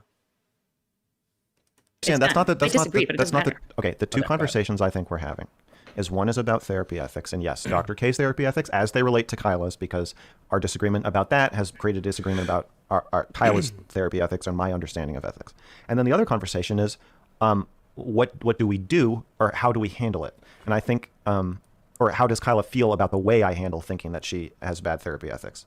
So if we're only talking about one, that's fine, but it feels like there's another component of you feeling like I threw you under the bus, or that I'm not handling this charitably. Like there's a way I could disagree with you probably, where you wouldn't feel the need to like confront me and have a moderated discussion about it if I was just like, wow, that's really not what I learned in college, and so I just have a completely different understanding from you. But I guess to each their own. Fucking hilarious how Kyla keeps correcting him. Well, in all fairness, she's in front of this might be.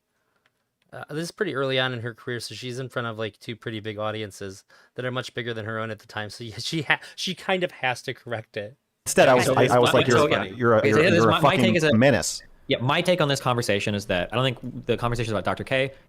It's not even really about Kyla's comments about Dr. K. Kyra? Kyla. He got it right, and then he I will say too, like, I like Not Erudite. She's always been extremely nice to me. I've only ever had like really positive interactions with her ever since I first reached out to her. And in fact, she was the first person to ask me for my socials and stuff, so that way she could make sure that it was available on her stream of me interviewing her. So that left a really good impression. Ever since then, extremely kind of played to me. I got it right. Okay, Kyla's but just to be clear, obviously that doesn't excuse her from criticism from me either, though. comments about her. I think the issue that she has is that you are making hardcore, almost personal / professional attacks on her credibility, and I think that's what she's trying to resolve here. Absolutely, but I think there's two conversations about that happening simultaneously. One is, is my criticism, does it have merit? Are you going to discredit me by saying that I'm wrong, or are you going to say, well, you can disagree with me, but you're kind of being an asshole about it? I think. So again, the reason why I don't. Okay, fuck you. I'm not going to ever be able to move you off this, because once you've made a decision, I don't think you can ever be moved, no matter how much evidence is presented. This is what I'll say. I think that there's a world where wait. The thing is that early on in one of her streams, she talked about people not getting her name right. I think she deeply dislikes. I think that there was some kind of bullying she had gone through. Yeah, probably. When people get your name wrong a lot, it is really frustrating. Like my wife's name is similar to another lot more common woman's name, and people call her the wrong name kind of often. She gets really upset about it. So I just see that as being a thing, that even if it's unintentional, it can still feel really obnoxious and like personal. Let's stop with the let's stop with the ad homs. Even subtle. That is an ad hom. Stop. Admit that's an ad hom. We can stay on this forever. You've decided in your mind that this is. I just think you're fucking wrong, Steven. I think you're wrong. I just think you're wrong. That's fine. So saying that I can't be moved off a position because I think you're wrong, don't you think that's a little arrogant? There are three people. I just disagree with you. There are three. Honestly, she seemed really nice when I first saw her. Just frustrating the way she interacted with Mrgirl. Yeah. So the thing that I try to keep in mind is that how she reacts towards him is not in any way. It's not like a unique thing. Most people don't interact with Mrgirl in a very positive way. At least not for a while, if they end up doing it, but most people not at all. Three people that are part of this conversation, and two of them disagree with one other about what the conversation is about. So, I mean, it's a strange position to be in. We can say that we agree to disagree. No, you are the one that the other two people disagree with. I think Kyla agrees with me that there's two things at play here. One is... I'm going to rewind it just so I can get a little bit better. feel what I was talking through there. Also, if you're here and you haven't liked the stream, please like the stream. But also, please strongly consider subscribing to the channel. I'm getting pretty close to 1,000. I would like to have ads on my channel. That'd be pretty cool. If you want to be super cool, I'd appreciate that. If not, I guess I get it. But at the very least, like the stream. I just think you're wrong. That's so, fine. so saying that I can't be moved off a position because I think you're wrong, don't you think that's a little arrogant? There are 3 people. I just disagree with you. There are 3 people that are part of this conversation, and 2 of them disagree with one other about what the conversation is about. So, I mean, it's a strange position to be in. We can say that we agree to disagree. No, you are the one that the other 2 people disagree with. I think Kyla agrees with me that there's 2 things at play here. One is, did I handle disagreeing with her appropriately and fairly? And the other is, am I wrong? And I think it's no, worth I don't think she separating those cares two. about you. I think that she would be okay. She can respond afterwards. If you were saying something like, I think that I disagree with Kyla's analysis on Dr. K. I think that she's wrong about something she's saying. She'd probably be okay. But the clips that I saw were you saying that she's greedy, she only cares about money, she doesn't care about patients. I think that's the issue that she has. Not that you disagree about your analysis of Dr. K. But if that's the issue she has, then why aren't we talking about that? Why wouldn't if that's the real issue, wouldn't she want to start with, so listen. Those are pretty reasonable things to be upset about, but goddamn, that's a super good point. You're a smart guy. I respect your opinion. I disagree with it in this case. And I think it's inappropriate and unfair of you to be attacking me professionally, because I understand this is my profession. I understand you have a bachelor's in this topic and that it's very near and dear to your heart. You're very passionate about it. However, I don't think you're educated enough in this issue. And even if you were, you're being really vicious. You know, and like your words have an impact on me, and they have an impact potentially on my livelihood or my audience. Like, there's a way to approach this so that it doesn't matter if I'm right or wrong. But so far, what we're getting is Kyla's trying to discredit my attacks on her by saying that I'm not informed enough, which is fine. And I believe that you believe that, Kyla, but I also think you believe, and we're not talking about this, that even if my attacks are founded, that I still should be making them or communicating them in a different way than I am. So this isn't about you being mean. This is about you lying about what I said and characterizing my views so beyond incorrectly that all I can believe is either A, you're actively lying, you know you're lying, and that's a problem, which I don't think it is, or it's B, you've engaged in so much self-deception about me or maybe psychology as a whole that you cannot engage with me well at all, and you cannot actually hear what I am saying to you. And I'm basing this on the 2-hour of hate rant specifically to give you context from where I'm pulling your statements from. Okay, so let's change what my understanding of topic 2 is, the real topic, the secret topic. It's not that I'm mean, it's that I'm lying or wrong about what you even said. It's not that I'm not. You're lying about what I said. You're lying about what I said. Okay, so far you have not mentioned that. So again, I'm trying to say that it feels like we're having 2 conversations at the same time. If you think I'm lying about and I'm not saying you should have mentioned it, I just want to point out, as Steven says, what's next on the docket, it seems like we should probably acknowledge that you're not just saying I have no understanding of what therapy ethics are and that I don't understand them. I also think that. I just don't care. Yeah, I know. I don't care enough to well, if you don't care, then we probably shouldn't have spent. You brought this topic up originally. Wait. We've already spent about 50 minutes talking about what I think about therapy ethics. So if you don't care about that, I think you should have mentioned that already. But again, it's the doll review. There's 2 conversations happening, and I just want to acknowledge that they're both happening. One is you think I'm lying about you, and one is you think I'm wrong about therapy ethics. And the one you clearly want to talk about more is the one where you think I'm lying about you.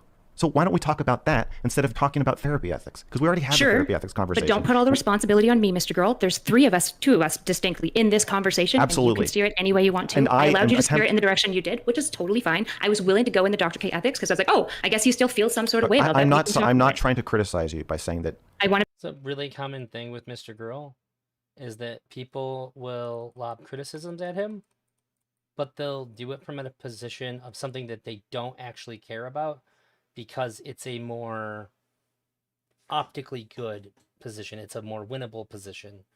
I didn't necessarily remember that it was this early into things, that it was already this big of a problem, though. Although, I guess maybe I'm not 100% sure how early into this is. Because we were kind of going in a linear time path and we're going back, I'm not really sure where this is actually. So to be clear, though, that it's not like this is just like me having like this, me and Steven have this like secret underhanded thing, but we're really talking about no, I think you just have, no, I don't think you have a secret underhanded thing.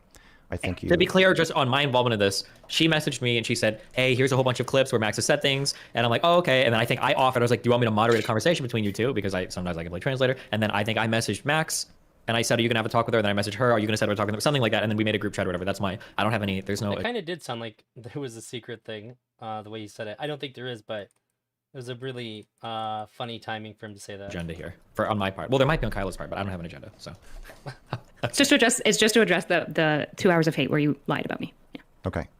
Want to get into that? Sure. So you probably know, because I did DM you about this originally. Yeah. So you probably have context of what I am feeling you like. Do you want to outline? Do you want me to just outline why I think you're lying? You go ahead. Whatever you prefer. Sure. I can outline it if you want, or you can. I'll pose it as a question. I'll just repeat the last question in our messages to one another. Let's see here. Got a couple chats. Let's see. Eldrazi, I am somewhat closer to getting the truth. A big streamer added me to their friends contacts on Discord. I sent them a message. I hope we get more information. If it's pertaining to a chat that we had in DMs, that's very interesting. If not, then maybe for me. Max shouldn't have backpedaled. His accusation was valid, but he flinched and tried to salvage his relationship with Destiny instead of sticking to his principles, thus becoming a hypocrite. I don't think so. I think that he understands that he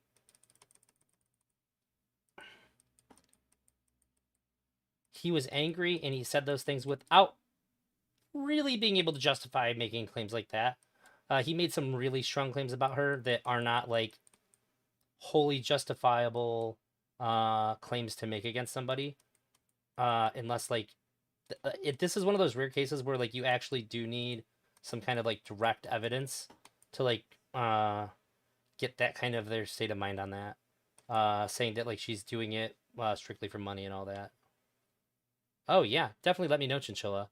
I think that if he didn't back down from that, even if that's what he thinks,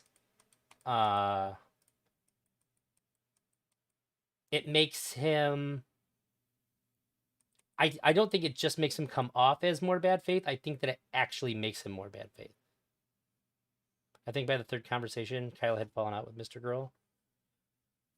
I'm not sure what the third one is. So, like, the last videos that we watched, even though I had, like, a part 2, that was, like, one conversation. And this is still that same one conversation. But I'm not sure when you're talking about. It's hard for me to remember. But I'll take a look. So, to be clear, you have decided that my beliefs, my rhetoric around psychology, and psych ethics are not only perverse and harmful, but so much so that you are not even willing to stream with me again. Not based on what I've said, and not based on what I say I believe, but based on what you now think I believe upon rumination. Is this correct? That is... well, there's some implications in the premise there that I don't know what you said. Or that I am not based on what I have said, and not based on what I say I believe, but based on what you now think I believe. Even things you've said in this conversation, I think, make you radioactive, dangerous in a therapy world. So, yes, you have said and continued to say things that I think are incredibly dangerous and bad. Based on essentially, it seems like and when a ghost of me. Because in the 2 hours of hate, you made a lot of claims about what I believe that I know you know that I didn't believe those things. You have no fucking idea what I know or think. Then if you don't remember, it doesn't make you any less responsible. If you can't make a diagnosis about Byron, you sure as fuck can't make one about me. Okay, you have no. I could be all kinds of delusional. You have no idea. All I can tell you is I don't think I'm lying. Do you remember what you said in the 2 hours of hate? No. Also kind of seem to express the same thing as Wick, that if the other person has strong criticism of them, they decide the other person is bad faith and should be disregarded, to some degree at least. I think that's kind of like a pretty normal response that people have, which isn't to say that it's a good response to have at all. Just that, word this. I guess it's just something that I expect from people, and that I think that it just more or less... part of the nature of like defending yourself. But so when people do defend themselves though, I'm always taking everything they say with a grain of salt. Not really. What do you think my belief is? I remember I was ethics? shouting and I was seeing red. Because it's I don't think it's bad faith. I just think that most people, if they don't see themselves that way, then how can they really it is self-preservation. How can you think that the other person's honestly engaging with that when to you, you know the truth of the matter about who you are and your intention and all that. Now, granted, I think that we deceive ourselves and stuff all the time, but it's really the only frame that we have to work within. And if you don't trust your own frame of yourself, then like you have to be like, I feel like that's sort of like, are you disassociating or what? Like, what's causing that? But I just think that people should have a bit more humility about their own ability to interpret themselves. I think. Remember that. Ethics and insurance. Do you remember what you said, Everybody or do you want me thinks to they know read it? themselves way better than I think you said I think is that even the possible. purpose of ethics is to protect insurance providers. Did I ever actually say that? I'm pretty sure. It's kind of a weird sentence, so I think I'm paraphrasing, but I think that's what you implied. I think you were talking about the difference between something being unethical and something being immoral. And I got really upset with you because you said that. And then you said that you think what Dr. K is doing is definitely unethical because it's probably against the rules, but you don't think it's immoral. And you said one of the differences is that the ethics are like rules to protect insurance providers. No. And I said that the ethics are there. I said that the ethics are there to protect the patient. And that What I said, verbatim, from the transcript, ethics are about protecting the client, but there is also a necessary relationship between practitioners and insurance companies. For example, there are times where insurance companies will say, these actions are too extreme and we don't want to be on the hook. I said ethics are for both the practitioner and the client. Yes, that's Okay. true. Right. I believe you. But in your 2 hours of believe it because hate, it you looks said like that she's all I reading care it about off. is insurance, money, greed, and that I am a... I don't like how that comes up. That's not a shot at her. I'm saying that like it's extremely easy to believe because I think she's quoting herself to make sure that she's accurately representing what she had said. That's all. Wait, I said all you care about is insurance, money, and greed? That I think ethics is all about insurance, and all I care about is I'm selfish. I'm just concerned with protecting myself, that I don't care about my clients, and I'm concerned mostly with making money. Do you have an exact quote? Sure, I'll pull it up.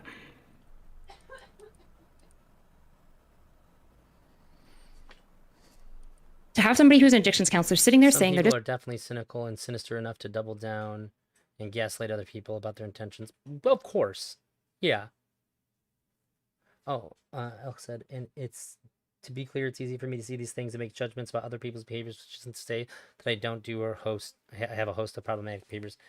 out to feel get that. your money. You know what the bad part is for us when you kill yourself is that it's expensive for us. Also, we don't get to do more sessions with you if you kill yourself. We can't charge you more week after week. Okay. That is what I'm worried people hear when you carry water for somebody who I think is culpable in a death via their malpractice. I think that when you get in the way and defend this person, Dr. K, by muddying the waters about what, in my view, about what therapy ethics are for, especially the ethics of whether someone is your patient or not, I think you are This isn't about what you think. This is about what you said I think. That's my whole issue. Okay. I don't mind people being mean. I don't care that you dislike me. I don't care that you that's not dislike what I'm my saying. practice or Let anything. me. I actually think that she's being pretty fair here. The reason she's upset isn't based on what Mrgirl thinks. It's the claims that he's made. So I think she's doing a pretty good job here. Yeah, I think it's valid. I care about you lying about what I said. Okay, let me finish. I understand that you did not literally say that. I think, I hope, and maybe I didn't make this clear enough, I don't think anybody listening to that thinks that you literally said, the problem with when you kill yourself is that it's expensive for us. What I was saying is that I'm worried that that's what people hear. That's what people already think about therapists. And I am trying very hard to correct the record on that and protect the population and protect the field from Dr. K and now from you. So you know that I don't think that you literally think that, right? Like you know that's not what I'm saying. You're just saying it's an unfair characterization. So I would have liked to assume, giving you the benefit that you don't assume that. The problem is that you doubled down on most of your statements with that individual that you were talking to. You said, yes, clearly she was. Yes, yes. She rolled her eyes at the idea of ethics. She thinks ethics is just for mostly insurance purposes. Yeah, I can see that that's unfair. I think that a more Do you accurate... think here's a question I guess related to that? That's Would you we shouldn't have ever, interrupted if she there. said that she was practicing somewhere, would you ever report her to an ethics board as a result of the statement she was made on stream? No. Okay. I think that you... I think that could have waited. I think bringing up the insurance companies in such a cut and dry case of someone being like destroyed for pure greed in front of so many people, I find it absolutely horrifying. So a more accurate and charitable read is that you think that the ethics rules are enough about insurance and money that you thought it was worth bringing up. And I, like, if I told you about a therapist who like raped a child, and then you said, well, that's against the ethics rules, I'm not sure if it's immoral. You know, and those are separate, guys. And the ethics rules we have to remember are also about insurance. I would probably then go on, if somebody asked me about it, I would probably get really angry and say that you were defending child rape and that you're saying we can rape you if we want to. Send your kids to therapy and we'll rape them. And I don't think that would be like, it's hyperbolic, and I am still very angry at you. But it's not meant to be a literal expression of what you said. It's more me saying like, I think this is the message you are sending. And I think if I use the child rape example, you can see that that wouldn't be that unfair. Well, then the issue is that you're engaging in self-deception to me, because I didn't say those things, nor did I say that I believe those things. In the child rape example, you wouldn't have said those things either. But you can see why. I'm going back to what you actually said. I'm going back to what you actually said. Okay, well, I would like to use this analogy for a second to get you to understand that if I did say, if a therapist said, well, just because you raped a child that's against the rules, it's against the law, it's not necessarily immoral, we don't know. It's nuanced. You can see how then I would then tear into that person and say this person is defending child rape. Like, you understand that would be fair if I did that, even if it's not what the person said, right? For the most part, to be honest with you, not as much, because your whole thing is like nuance and like understanding like complex things and like understanding human expression. So like I would say most people having that reaction, fair enough. Surprised to have it from you. I mean, it's fair. It's fine if you are surprised. Maybe I have certain red lines that you don't know about. But a therapist raping a child is one of them. That crosses crosses two red lines at the same time. So that's really bad, and that makes me really angry if somebody is going to get in the way of that. So do you concede that if somebody defended that in the same way you defended Dr. K, that for me to then lay into that person and say this person is basically a rape apologist, do you see how that would be a fair criticism, even if they did not say, I apologize for rape? I think you would have to engage in mass amounts of self-deception to come to that conclusion, but potentially yes. Okay, so you think that I would be engaging in mass amounts of self-deception if somebody literally raped a child in a therapy that would session? be probably an unnuanced situation, right? I think Okay, pretty much everyone... so let's just, I'm going to give you the analogy one more time, and I would like you to just respond to the analogy doesn't instead of okay. Directful thing. So I would like you to respond to this That's why he's analogy, using if you this would. example. Somebody rapes a He thinks it's very child clear. in a therapy session. I am Thinks it's then worse than talk to somebody else who is a counselor about this incident, and they say, well, it's probably unethical, but I'm not sure if it's immoral. You know, the rules are somewhat there for insurance purposes. They're also to protect the children, but they're also for insurance purposes. Do you see how my takeaway from that conversation could be this person is a rape apologist? And then if I went and laid into that person, that would actually be a fair characterization of what they said, even though they didn't actually ever say, I am a rape apologist. Yeah, because most ethical violations are also immoral, but not all of them are. When he's saying ethical, he's talking specifically about the professional ethics model. Okay, and do you see how even mentioning the fact that the rule against raping children is an ethics rule, and ethics rules are not always immoral, do you see how if somebody said that in public, they would be torpedoing their own mental health professional career? Because the implication is maybe raping children isn't so bad. Sure. So in this hypothetical, yes, this hypothetical doesn't map onto our situation. That's what I would like to map it onto there for you, so you can see why I'm reacting the way that I am. I think that what Dr. K did to Mrgirl is worse than rape. Right. And that's where I would say That is an insane position to have, because That's most fine. ethical That's fine. violations But I that he want- has broken, that you Yes. have even outlined, are nuanced, and some of them are moral, and get some it. of them I are get not. it. Hey, I get it. I know what you think, and you know what I think. But I want to make it clear to you why I think this analogy maps onto it and why I'm reacting the way I am. So Okay, if so you're do you trying want to move to topic 2 then, where it's basically saying like you're wrong about ethics then? No, I want you to just like marinate in this for a second. So the issue is that your I want- hypothetical isn't mapping on. Can I give you an alternative hypothetical No. No. I want that I think to- maps on better, and then we can see how that goes? Is it murder? It's not Is it- murder.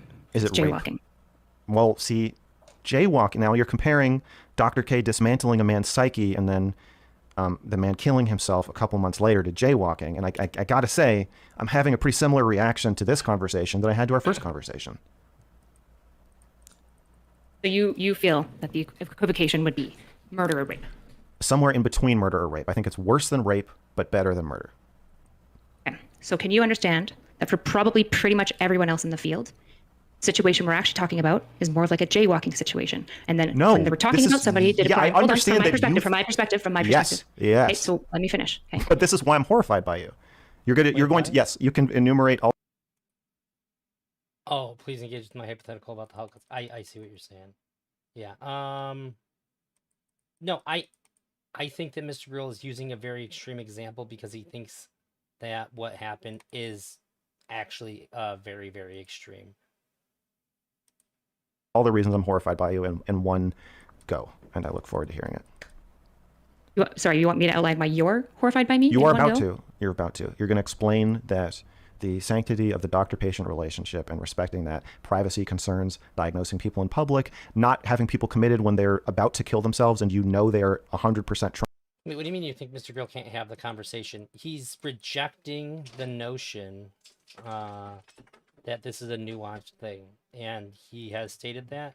So yeah, he like if what you mean to have the conversation means accept the idea that it is more akin to jaywalking, then I would say sure.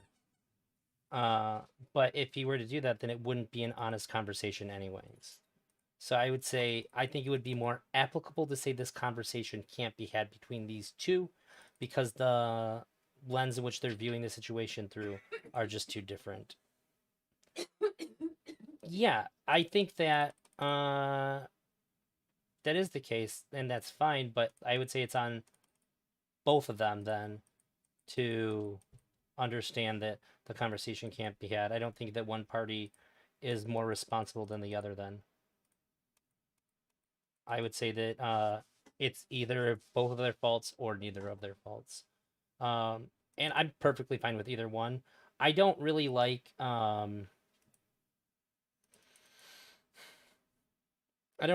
the notion of well, I guess it doesn't really apply here. Never mind. Scratch trying to that. kill themselves, that these are all Kyle is engaging in this topic. Mr. Girl isn't going to. He will if she doesn't force him to accept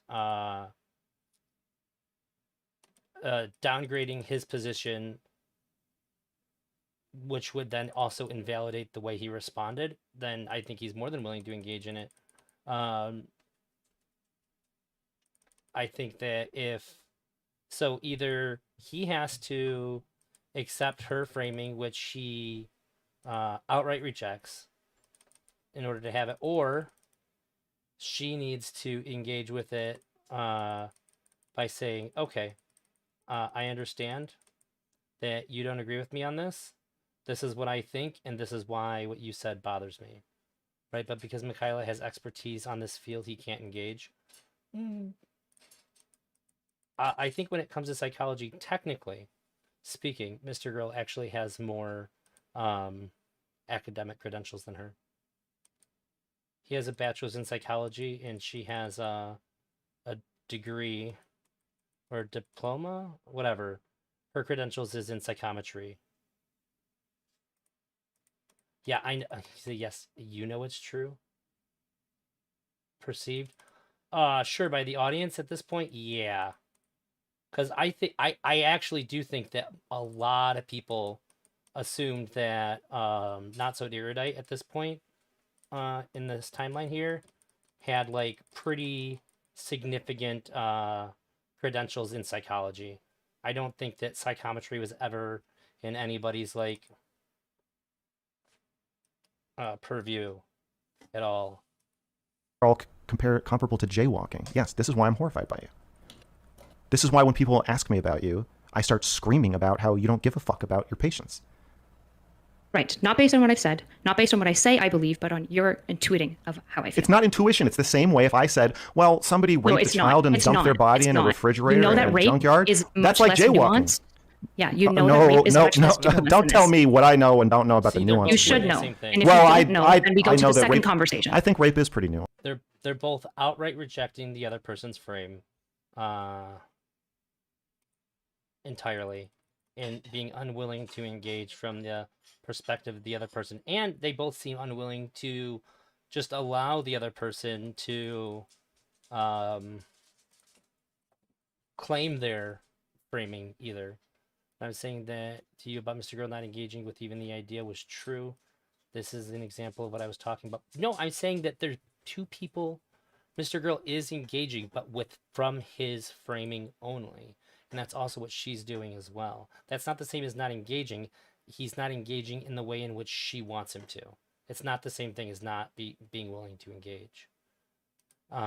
If I'm willing to engage with you on something, but I'm not willing to back down from my crucial perspective of it, that doesn't mean I'm not willing to engage with you. It just means I'm not willing to give you everything you want from me when engaging with you. It's not the same thing.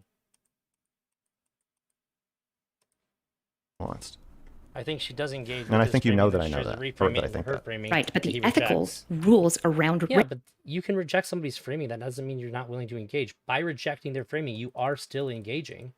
You're just not accepting something that you don't believe. Rape are much less nuanced. If you agree that if a practitioner raped a baby, that it's both unethical... If you do, then you're lying. ...ethical and immoral.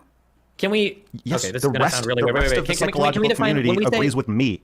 When we say nuance, what do we mean here, Max? When somebody says nuance, what do you think they're saying? What is Kyla saying? Because I think when you hear nuance, you're measuring this in degrees of how bad it is. But I think when she says nuance, she's saying number of things there are to consider. Because when she says, well, I think this is nuance, she's saying it's not nuanced, it's even worse than rape. She might not even necessarily disagree in some circumstances, but she's saying whether it's worse or not worse is not the issue. It's how many things there are to consider. When it comes to rape isn't not nuanced because it's really bad. It's not nuanced because it's pretty clear cut, generally speaking, what rape is and that rape is bad. But when we're talking about having a therapeutic relationship with somebody we don't have a professional relationship with, there's a lot more things to consider, which I think we all agree with here. I think you're trying to rescue Kyla. Wait. Why is he throwing the conversation out the door by not adapting her frame? She is also unwilling to adapt his frame. They're both doing the same thing. Why is it any more on him because she's perceived to have more credentials to give in to her framing when she's not willing to do the same frame? That doesn't make any sense. Oh man, Even if she undisputedly had more credentials than him, it doesn't mean that he has to give in to her framing in order to have the conversation and be less at fault for the conversation not going well than her. I haven't called it simp for you by so many people and for Kyle. That's good. I mean, we can go there if you want, but that shuts the conversation down. But never mind. Okay, I'm going to speak more forcefully. Wait, why does that shut the conversation down? You're the moderator. I'm not allowed to give you feedback about your moderation. I'm going to speak more forcefully, okay? You have a misunderstanding of what nuance means. You seem to be falsely thinking that nuance means something is better or worse than something else. And your response, the evidence that I have of this is you saying something along the lines of this isn't more nuanced, it's even worse than rape. Something can be worse than rape, but still more nuanced. For instance, bombing Hiroshima and Nagasaki, these might be some of the worst things that have ever happened, but whether they're good or bad doesn't depend on the degree of badness. Depends on how many considerations have to be made before we get to good or bad. All right, you want to come chat about it? Sure.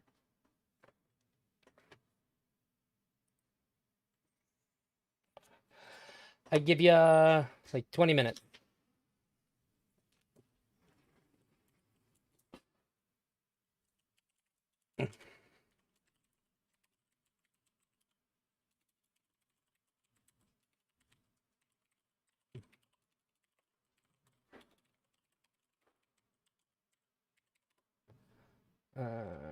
Sorry, I was responding to a DM.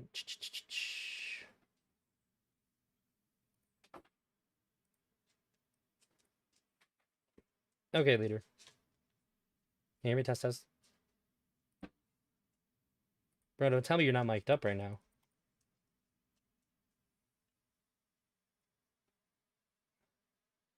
If you can hear me and you're talking, but I can't hear Is you. this working? Okay. Yeah, that should. But my mic's a little bit bad. Sorry, my good mic is deciding to shit the bed. Oh, no problem. Me, Right after I started talking, I realized maybe my Discord's being fucky. sec. Give us a moment. I'll fix this. Okay.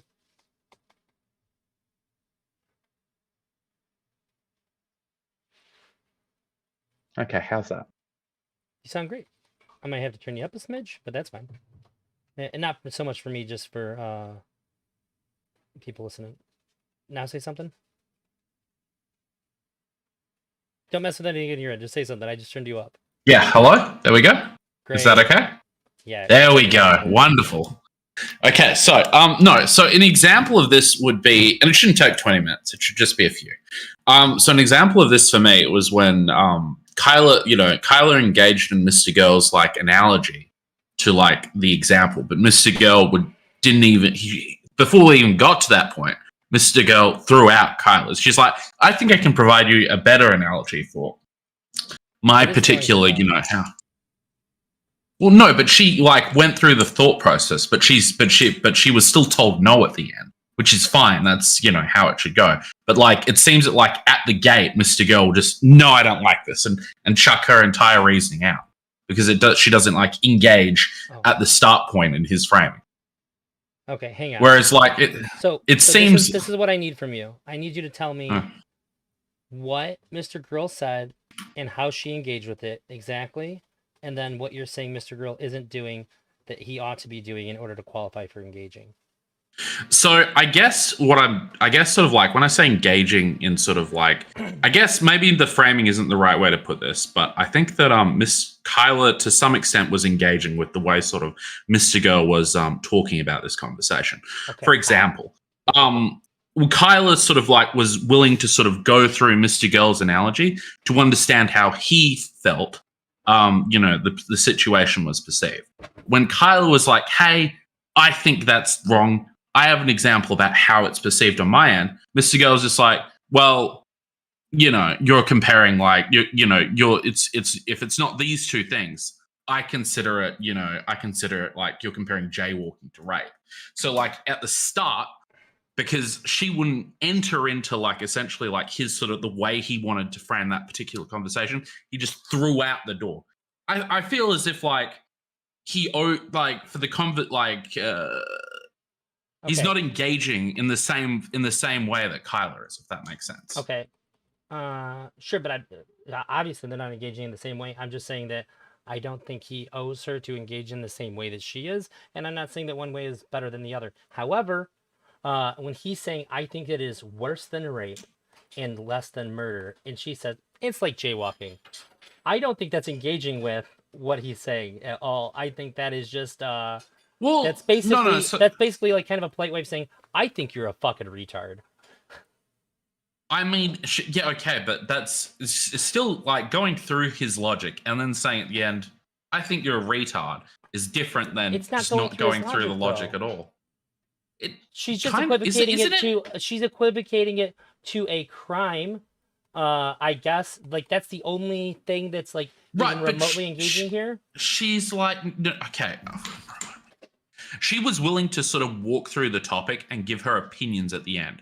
I feel as if like Mr. Girl a lot of the time isn't even willing to like go to that level. So I would say it's like at the start, Kyla like throws out a reasoning after sort of Mr. Girl's said his piece. But I feel as if like in this particular example, Mr. Girl just tossed it out before like, Kyla could even like explore what she felt it would be like. He just said, well, it has to be this or it doesn't exist in the world. He's expressing his point of view. I know. I'm not trying to suggest that Mr. Girl's bad. This is just like how I think Mr. Girl I just think that you're misinterpreting so here's what I think is actually happening. Okay. Not So Erudite is communicating in a way in which you're really used to. So it makes sense really well. And the way that Mr. Girl's engaging is a lot weirder than the way that most people do. And so I think it's just like a lot easier to not identify with and see where he's trying to just simply like not have to give in to her framing because he doesn't agree with it. For him to do that, to him, that would be lying. He's not going to lie to her. Right, but there is like, it feels to me as if Kyla is willing to entertain the conversation being like framed in Mr. Girl's way. Even at the end, she's just going to dismiss it. Mr. Girl will just toss that out at the start. That's what I'm saying. If that was the case, then they would still be having the conversation using his frame, and they're not. Right? Well, no, because she tries to sort of like, I guess right now, so they had this. She tried to sort of like engage with like an analogy of, that he could, to sort of like say, this is how I think about it. He threw it out. And now they're sort of back to like the start again, where they're like, what are we talking about? He also tried to do it. He said, he put it in a clinical sense and said, if the therapist raped a child, then, he also reframed it. He offered a reframing just like she did. They've both done the exact same thing to each other here. I feel like they're both, they're like mimicking each other so well here. I just think it's crazy to point the finger at either of them here. I can't. I'm not necessarily. Listen, I'm not necessarily assigning fault to one or the other. What I am saying is that I feel as if like Mr. Girl's communication style is he won't engage with. He tries not to engage with a frame that's outside of a specific frequency of what he wants to engage in. Whereas Kyla seems to be willing to do that. Now, this is just how they communicate. But I feel as if like this is a conversation that sort of like is what Mr. Girl does. He doesn't like to engage with things unless they're sort of like it's phrased in a way from the start and they follow through with that sort of like framing till the end. So, I mean, it got a little bit worse after the Mr. Girl thing, at least in his like online conversation, from what I've seen. So he'll usually not engage at all when these things happen. So one, if somebody reframes something or wants to rephrase something to avoid answering a question, no, I don't want to until you answer my question, because they're not just outright saying I don't want to answer it, and it's sneaky. And it's disrespectful. I agree with you. And most importantly, though, it's dishonest. And he doesn't want to have a dishonest conversation. The other way I could that it can agree happen, with you there. Yeah, okay. Yeah, let's go. Yeah, the other way that it can happen is if the other person demands, if the conversation moves forward, that they are sort of inherently demanding by putting digging their feet in the ground to the point where he has to agree with something that he absolutely doesn't agree with. He won't do that either. No, he doesn't have to maybe I'm being silly in the way I'm saying this, okay? He doesn't have to agree with anyone else's framing. He can do what Kyla did at the end of that conversation and just politely say, well, I think your framing's retarded. But he doesn't engage like that. He'll at the start of the conversation say, you're not presenting this in like the tracks that we're going down this highway. And you can say whatever the fuck you want as long as it's on this highway. And I feel as if that is how Mr. Girl broadly engages with things. Now, it's gotten, I feel, more sort of like he got more rigid, like towards the Destiny report, and I haven't seen too much after that. Okay, can you tell me how that happened in this? And more specifically, how it happened in this, to where you're now saying he's the one not allowing this conversation to happen? Because that's where I'm not saying that. I'm not saying that that's not what I'm saying. So I'm not sort of assigning who's not allowing the conversation to go forward. For it not to go forward, they both need to do this. But it seems to me that once again, Mr. Girl is sort of like he's identified his tracks, doesn't really want to leave out of it. He won't even entertain really the notion that he can move outside of those tracks, even if he was to bring it back in later on. That is just how Mr. Girl communicates. I don't think he can engage well with people who have say they have the same idea, but just a different set of tracks to get to that idea. I don't think he would engage well with even that. But I'm saying, Not So Erudite did the same thing. Mr. Girl said to her, I think that you, and then as he talked, she went, no. She had no right to say no to any of that because she has no idea what he thinks. She's not even letting him say what he thinks. He is infinitely more correct than she can be when he's saying, I think. And this was like less than 10 minutes Well, ago. no, in no, the video. listen, yeah, sure. Well, So they're okay. both doing the Listen, same kind of shit. Mr. Arid, listen, I could completely understand Mr. Girl's frustration with not so erudite, especially after was this after or before the Destiny conversation? Which one was this particular conversation? Wait, which Destiny conversation? The one where like didn't she not so erudite moderate a conversation between like her and Destiny and was just like hyper partisan? See, I thought that's what this was. I haven't found that one yet. That's what when I went into this, that's what I thought we were going to be watching, and that's not it. I don't know where that's at. So this is, I'm assuming that this is before. I got to find that one because that's the conversation that I keep looking for. That's the one that I really liked, and I keep thinking that I'm gonna like I found it and I haven't. So I'm pretty sure that this one is before. This is pretty early on. Yeah. Okay. No, this is okay. So basically, The all right. Erudite's still pretty Because like, green here. sorry. Okay. All right. I'll leave you to sort of go through your thing. I think I've explained what I was talking about, even if you don't agree with me. It's just how I see it at this point. Yeah. So you know, I'll let you watch it, and you know, I'll still be in chat. Sure. I just want to be Listen. clear. The reason why I thought that you're blaming Mrgirl for not engaging and saying that she isn't is when you said Kyla is engaging in this topic, Mrgirl isn't going to. I guess so when that's where I was said drawing that, it from.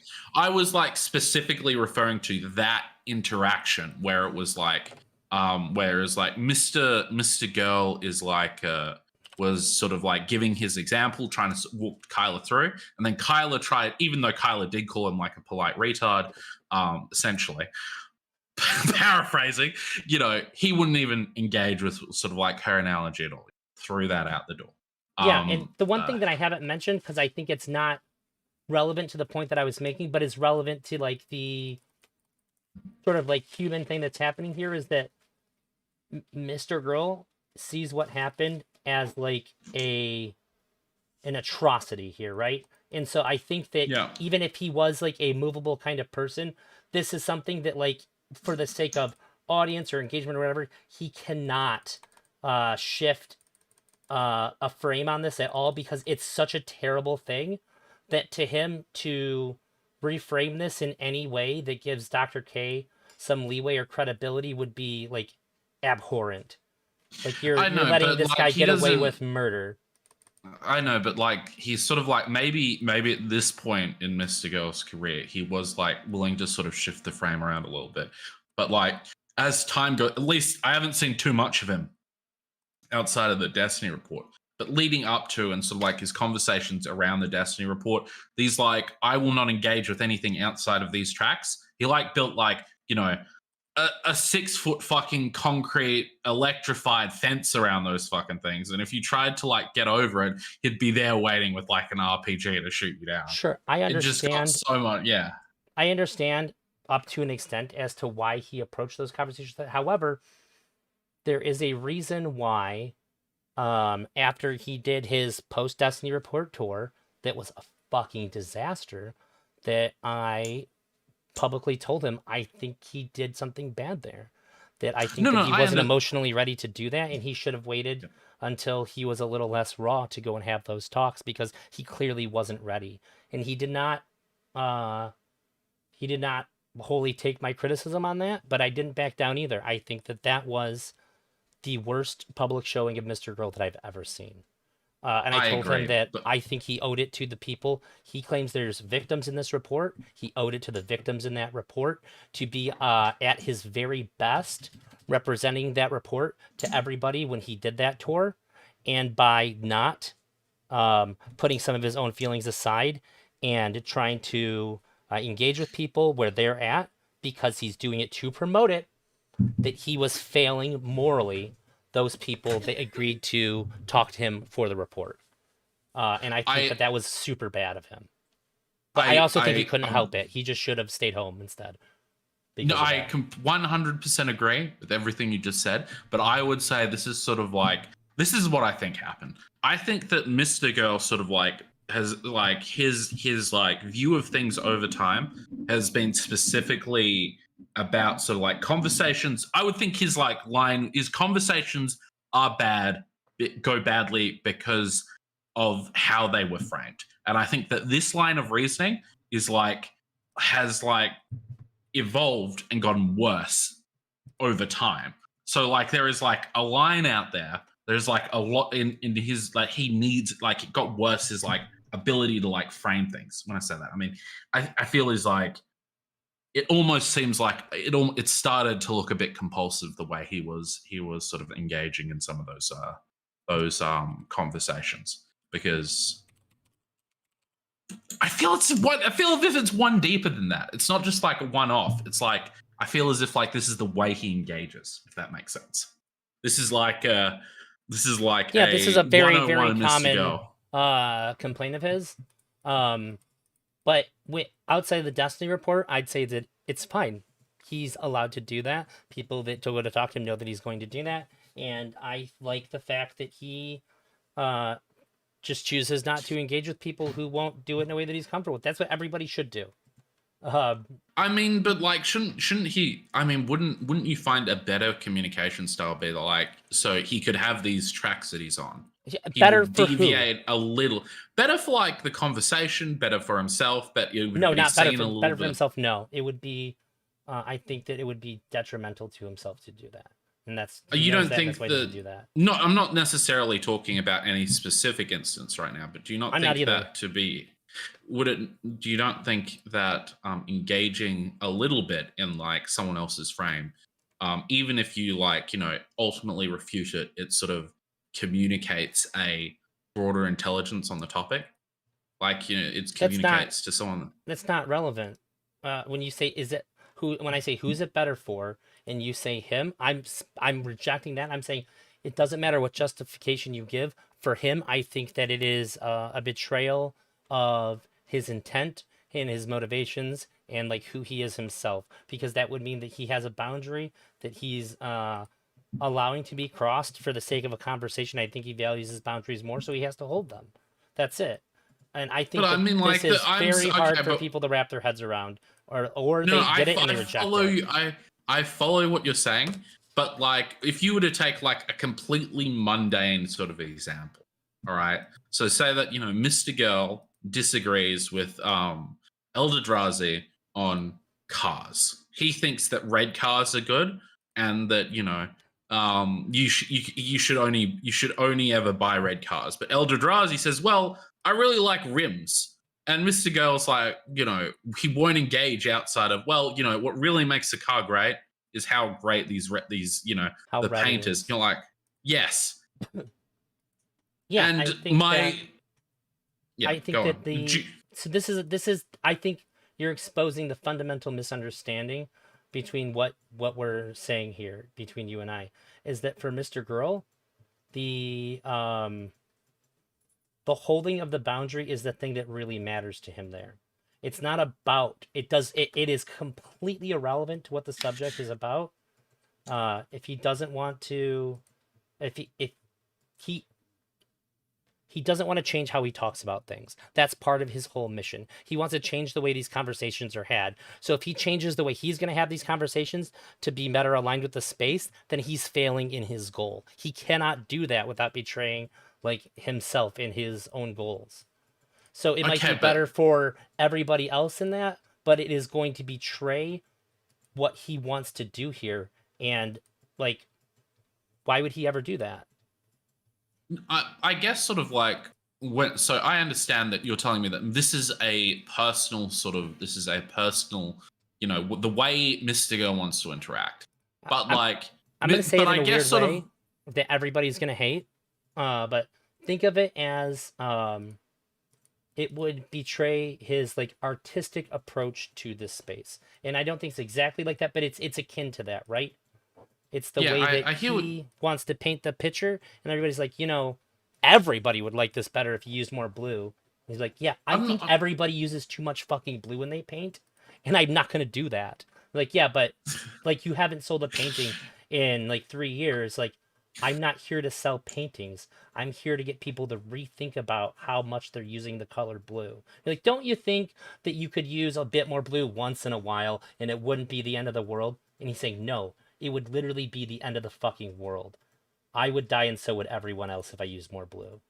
Does that that's what he's that trying makes to get sense. What you're across. saying to me is that Mr. Girl would be betraying his own personal values to engage with these things at all. But I don't necessarily think that's true. I think Do you think that he thinks that's true? Well, I mean, he probably thinks that's true. But Okay, well I then think what that, he could be like, he could look at your rims and be like, look, those are nice rims. I get they're nice rims, but red. Yeah, okay. Look at but the if he red. thinks that's true, then how else could you possibly define what somebody's personal values are other than like what they think is true? I guess so. Like the reason why I'm sort of like saying that, the reason sort of like why I'm saying it's not because of like, it's not sort of like for the space, how the space will identify this better. And I'm not saying that he should sell out. I'm saying to you that like when he rigidly refuses to sort of like go outside of these sort of like these highways, it communicates something to other people. And to ignore the fact that this is a message Mr. Girl is saying, this dogmatic approach to how he will only have conversations, it's almost like he's saying it comes off as like, hey, he's like incredibly, I don't want to say this word, but like it is like he's communicating that he's being unintelligent he can't engage with the thoughts outside of those brands. They're sort of like the rails he set up. And because he can't engage with them, he doesn't understand them. And that he's clearly wrong because he doesn't understand with what he's even talking. The other guy, the rims guy, he's walking over. He's commented on the paint. You can see that he's commenting on the paint. Mr. Girl's just like backslapping him. He's like, no, I will not. Rims are out of the question. I feel as if like it is detrimental to dogmatically and only stick to those particular routes. That there must be some like just even a little bit of wiggle room to sort of like, I feel as if he had just a little bit of wiggle room, his like ability to like communicate things, even around the Destiny report, which was like, had a little bit of truth to it. He would have done so much better if he had a little bit of wiggle room there. If he did like go outside and then bring it back in. But I feel as if like you're using what you think is better to ascribe what he's doing when it would be very contrary to what he thinks is better. And I think that if somebody does something that they think is wrong, if everybody else thinks that it's good, they've still done something that's bad. I know what you're saying. I guess sort of like you say like this is the thing that I think is admirable about him, is that everybody says, hey, I don't like what you're doing. Stop doing it. I hate this. You're making me upset. You're hurting me. And he's one of the very few people that says like, if I do what you're asking, I'd be hurting me. And I understand that everybody's going to try to make me feel bad and try to make me feel uncomfortable because what I'm doing is making them uncomfortable. You know what? I'm picking me. And I think that's okay to do. I think people are terrified to push back against other people in pursuit of their own beliefs. And Mr. Girl isn't. And people think that it's bullshit or that it's arrogant or that he's doing something morally wrong by doing it. But I think that a lot of people are fucked up in the head because they won't do that. So, like, I think that I it's agree with good. what you're saying. I agree with what you're saying, but if you were to take anything sort of like, as if I was to sort of make let me be the clear leader. I get what you're saying. I 100% understand all the things that you're saying. I'm just saying that if Mr. Girl was like that, he wouldn't. Why would I care about him? No, I get you. I get you, Eldrazi. I just think that like, I think that I feel as if like he still could like be. I still feel as if he could be. You're saying these are a principle of his. I don't feel as if he would need to break his principles to sort of engage in it this way, and because it would. But that's fine. It's all good. It's all good, buddy. Let me give you some perspective. Portland is Burning says, I think it's fair to say that refusing to meet people where they are under any circumstance displays a level of hubris and stubbornness that makes it kind of pointless to talk to him while he talks at you. Now, I think a lot of people feel this way. However, when I talk to Mr. Girl, I don't have this issue. There's a couple other people that I know that when they talk to Mrgirl, they don't have this issue because we understand what he's saying. We're not getting emotionally triggered by the stuff that he's saying and trying to reframe it. And I think that Mrgirl and I have disagreed with each other plenty and being able to have a coherent conversation because we're both able to respect what the other person is saying and expect where the lines are in the conversation that they're not going to cross. And we can have a good conversation that way.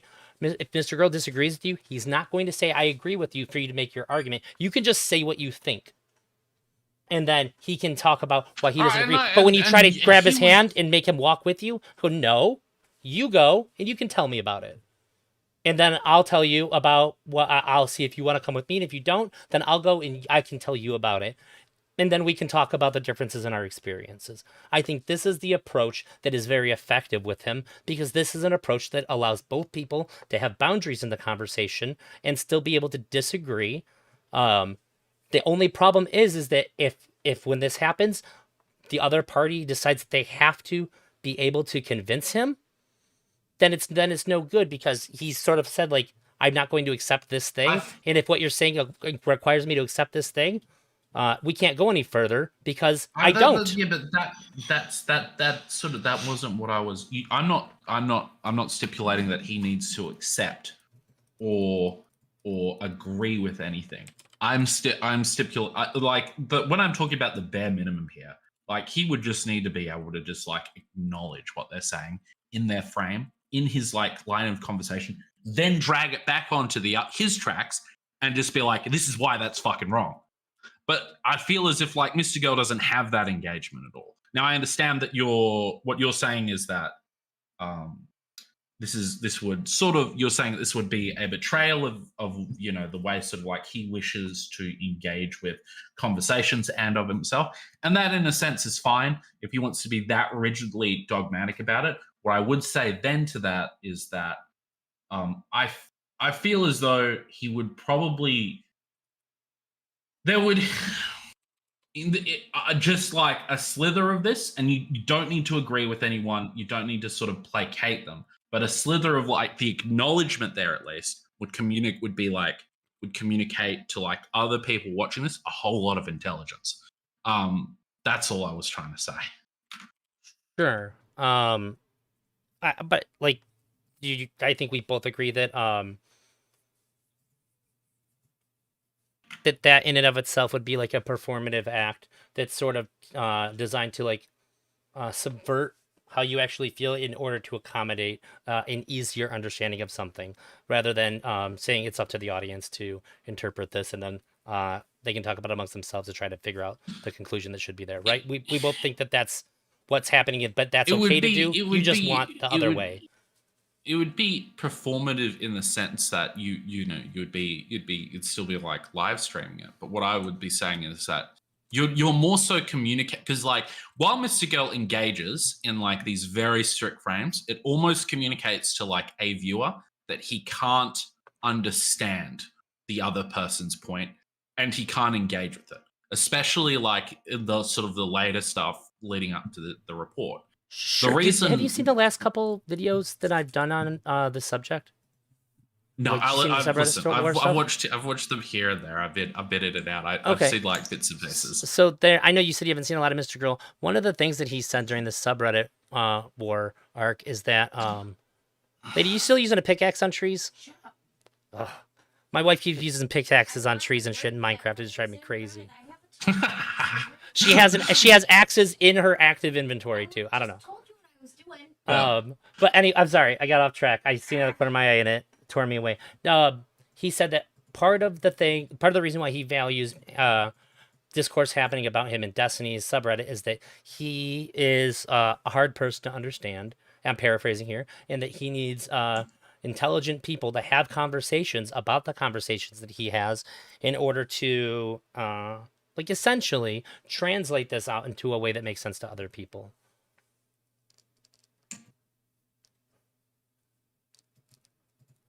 So I think that that is an acknowledgement of this, but Booksmart's talked to him about this, and Destiny's talked to him about this, and Mrgirl's talked on his own about how Destiny and Booksmarts have talked to him about this, about how they think that he could just change a little bit of how he's saying things, and it would make everything so much better. And he stated specifically, I don't want to do that. And Portland is burning is right. This is totally fair, but I think most people find that an undesirable way to converse with another party. I agree. But I think that it's a great way to do it. And when I talk to Mrgirl, it lets me be able to speak my mind and my position in a way that I feel like most people just don't give me the space to do. Because that's how I like to talk as well. It allows me to have my boundaries in the conversation, and I don't feel like I have to prove anything in that conversation either, which is I think it's if it's the kind of conversation that you understand going into it and you're willing to have, I think that it is a delightfully refreshing way to talk about things. And it's while still allowing myself to be challenged.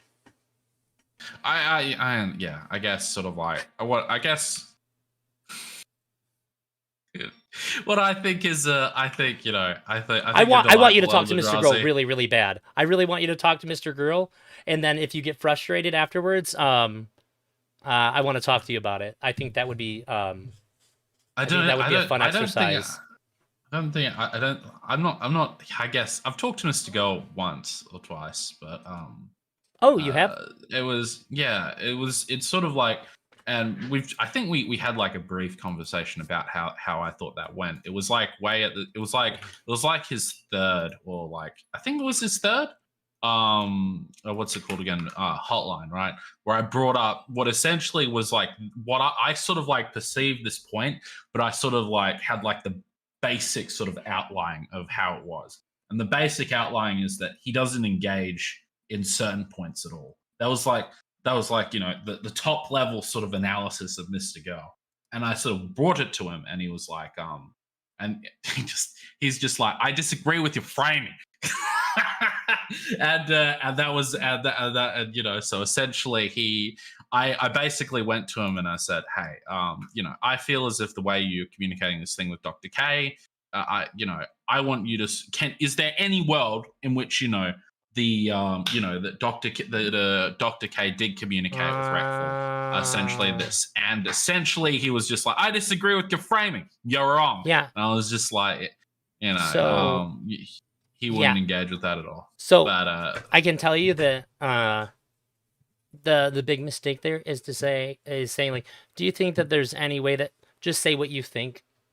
Just say that you think that here's a way that this could have been, and then have him engage with that. Because what you're doing is that your the leader is the speaker.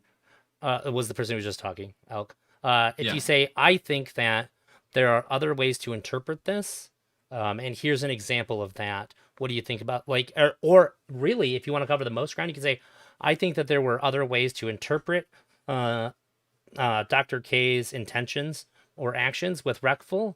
And if that's cool with you, I'm going to go through a couple examples, and you can tell me what you think about them, and then go through those examples. Making it really loose and open like that is you're sort of supposing in that you're asking him a question that makes him accept that he is wrong in his interpretation by answering. No. So I did sort of, so like this was way at the start, and I said, I want you, or like, what about, is it possible is there any world at which this is possible that this could have happened? Yeah. And essentially, like, what you're saying is, do you think that you're wrong? That's what that implication is. No. Yeah. No. I guess the question was more like, do you think it's possible you could be wrong? Is a guess. And which is like, it's what I'm asking with that is there any shred of doubt in you at all? Is it possible?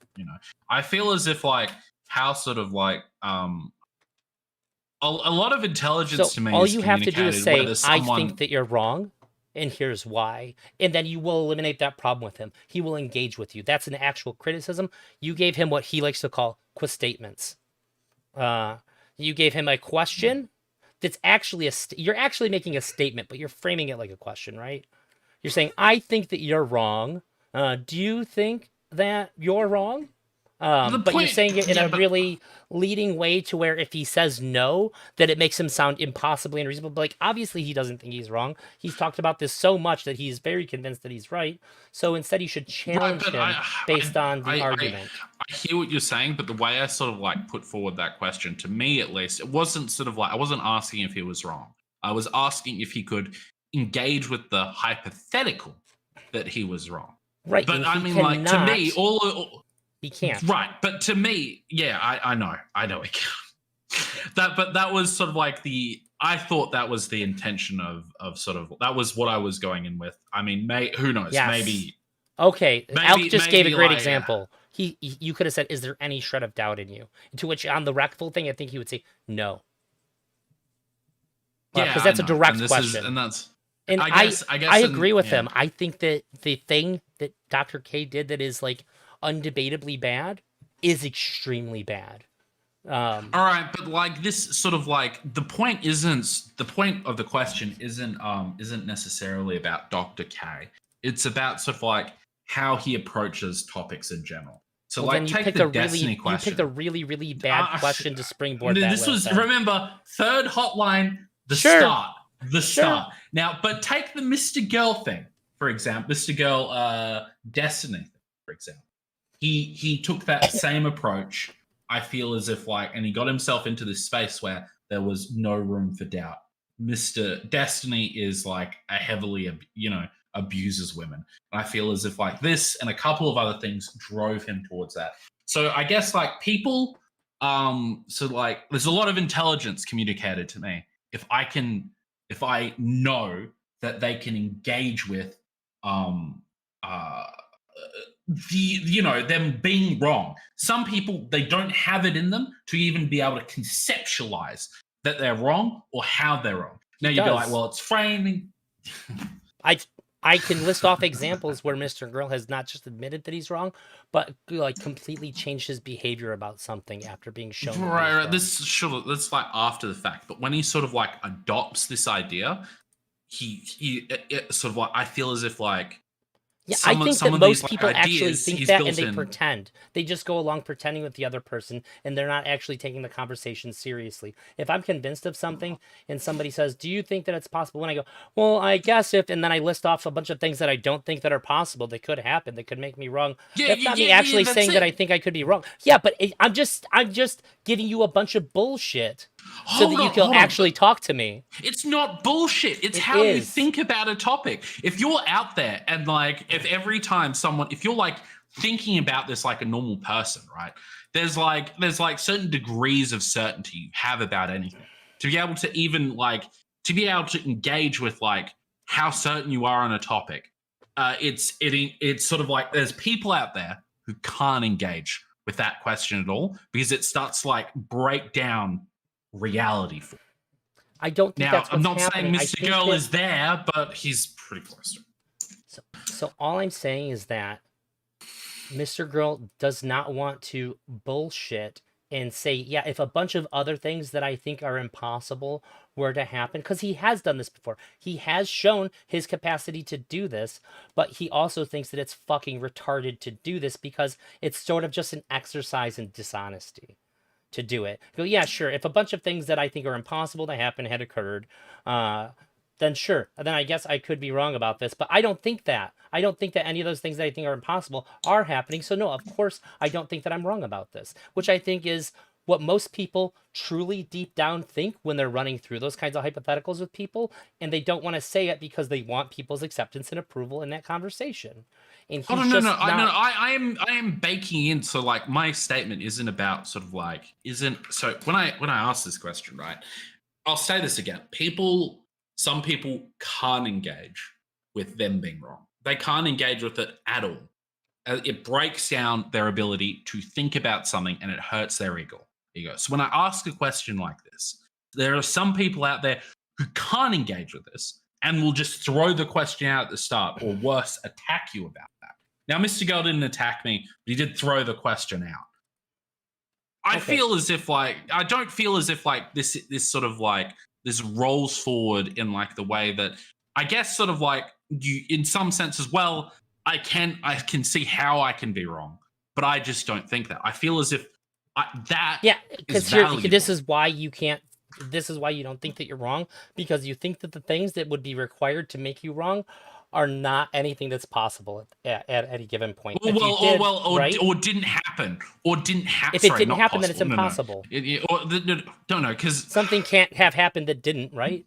All right, we need it. We need an example. Okay. Wait. All right, I have a so- question for you because I think that yeah. other people do the same thing to him.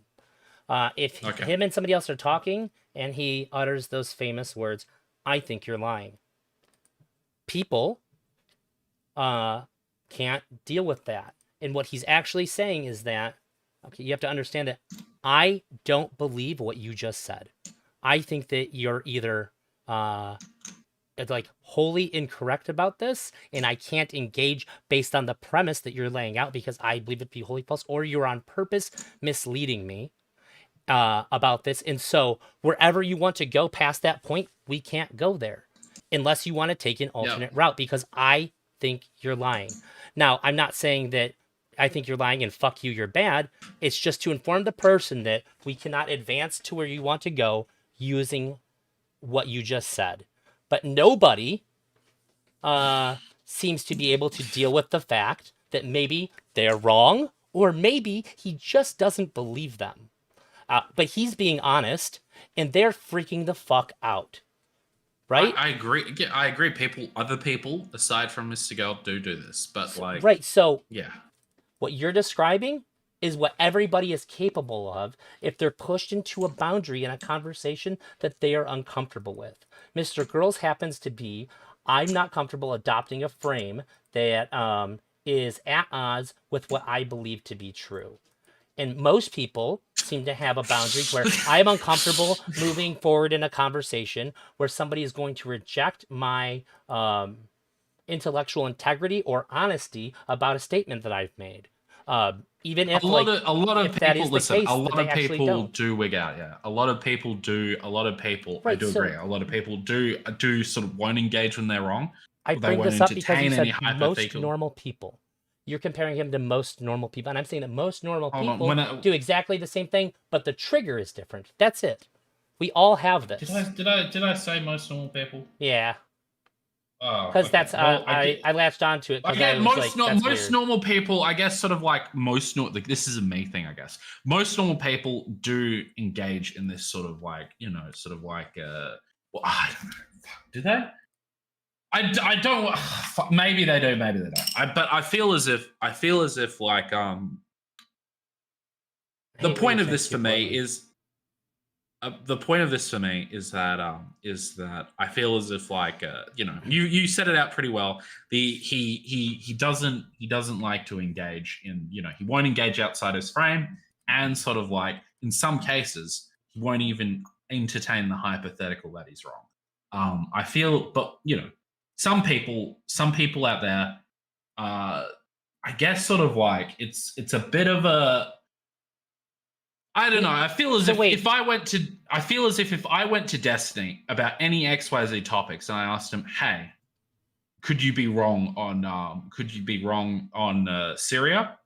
And Sure, look. he could give me a list of reasons as to how his Sure, like. but it's exactly the thing that I described where he lists off a bunch of things that he believes are completely false or untrue. So he's No, really no, saying they're not- no, but he's going a long way about saying it. Hold on, But no, wait, no, wait. when you say completely false or untrue, I feel as if like I don't feel as if like Yeah, that's. he'll say if they're it were not the int- case and list off things that are not something he believes to be true, which means he does Yes. not think that he could be wrong because he doesn't Yes. believe those things. Right. So he's saying the same thing as Mr. Girl. He's just making you feel better about it. That's it. No, it's not feeling better. It's like the thought process. He can engage with like how, what about his statement could be wrong, and how to, and this is how he can like change his mind on this. That is like a very healthy thought process. Yeah, you Because know for what? some If somebody people, says the to Mr. idea- Girl what it would take to change your mind, he does engage with that.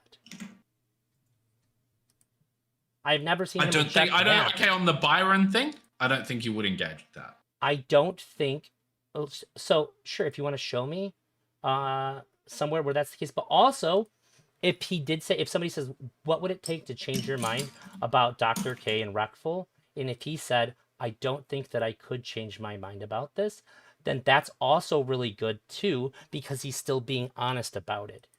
I'm not this.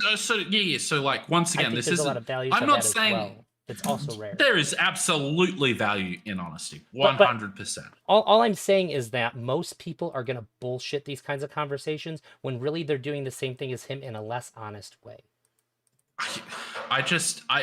Okay, I disagree with the. I feel as if you're willing to talk about sort of like how you're wrong, it is like showing that you have like in your head like the neural pathways to like the ways in which your statement could be utter fucking bullshit. As I said, I don't think everyone sort of like is willing to sort of like put the time in or the mental effort, or they're unwilling to sort of unattach their ego from their statements, or they just can't fathom the possibility that they're wrong. All of these reasons is is sort of put into all of these reasons to someone may not just engage with this. And I feel as if like when you don't engage with why you're wrong, it's a good example of someone who's like You mean with it's a litmus.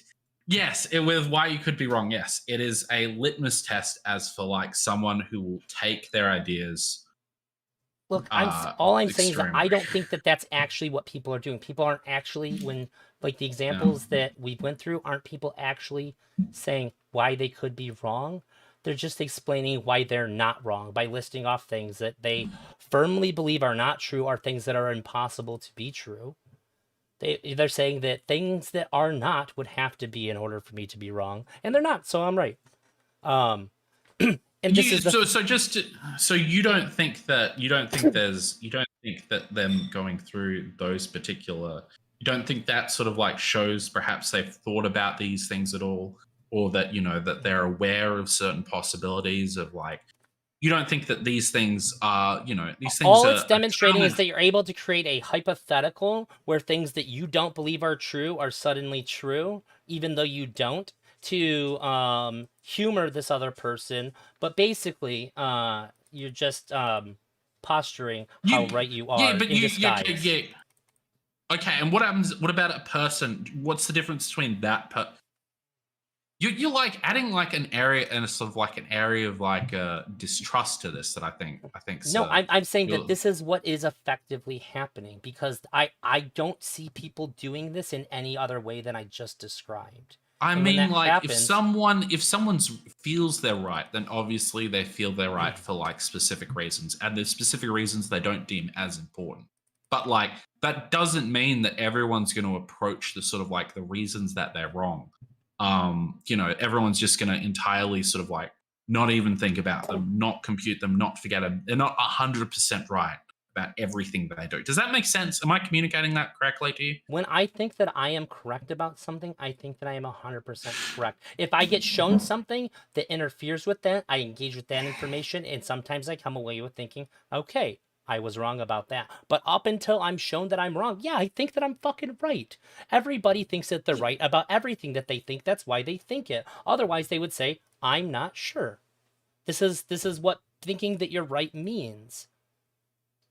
You don't. Right, and you don't can think there's engage in a hypothetical, but you're not like actually degrees of thinking like. I it. guess there's degrees of someone thinking there's right.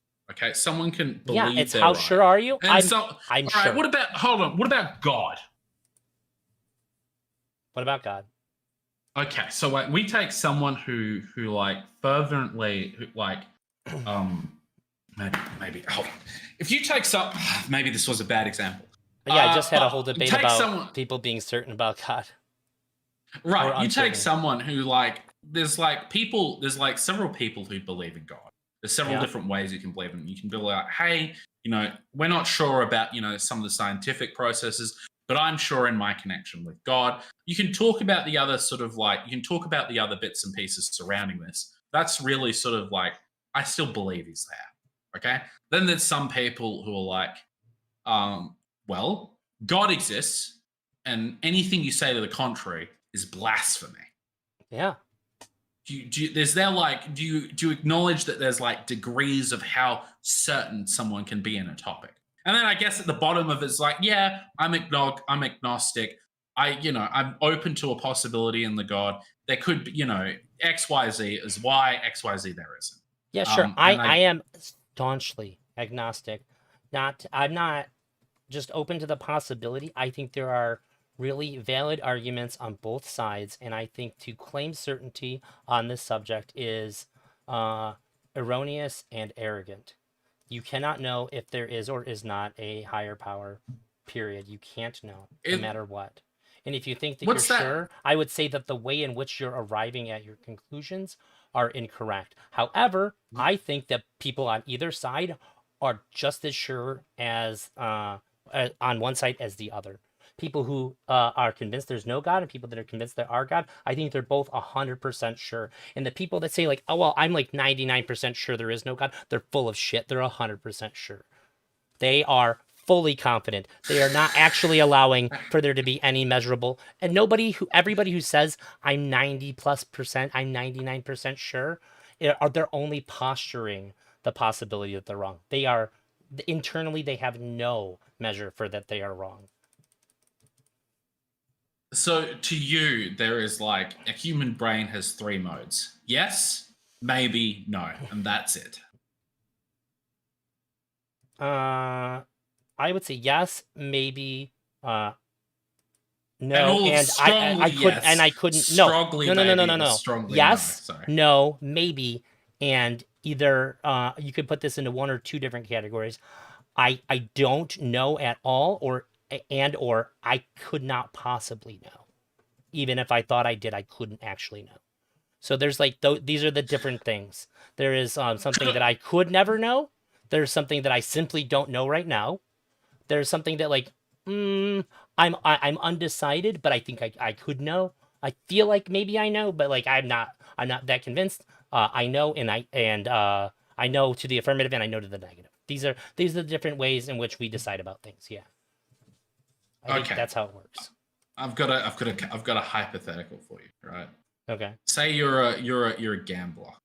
You're sitting at a table. You've been card counting.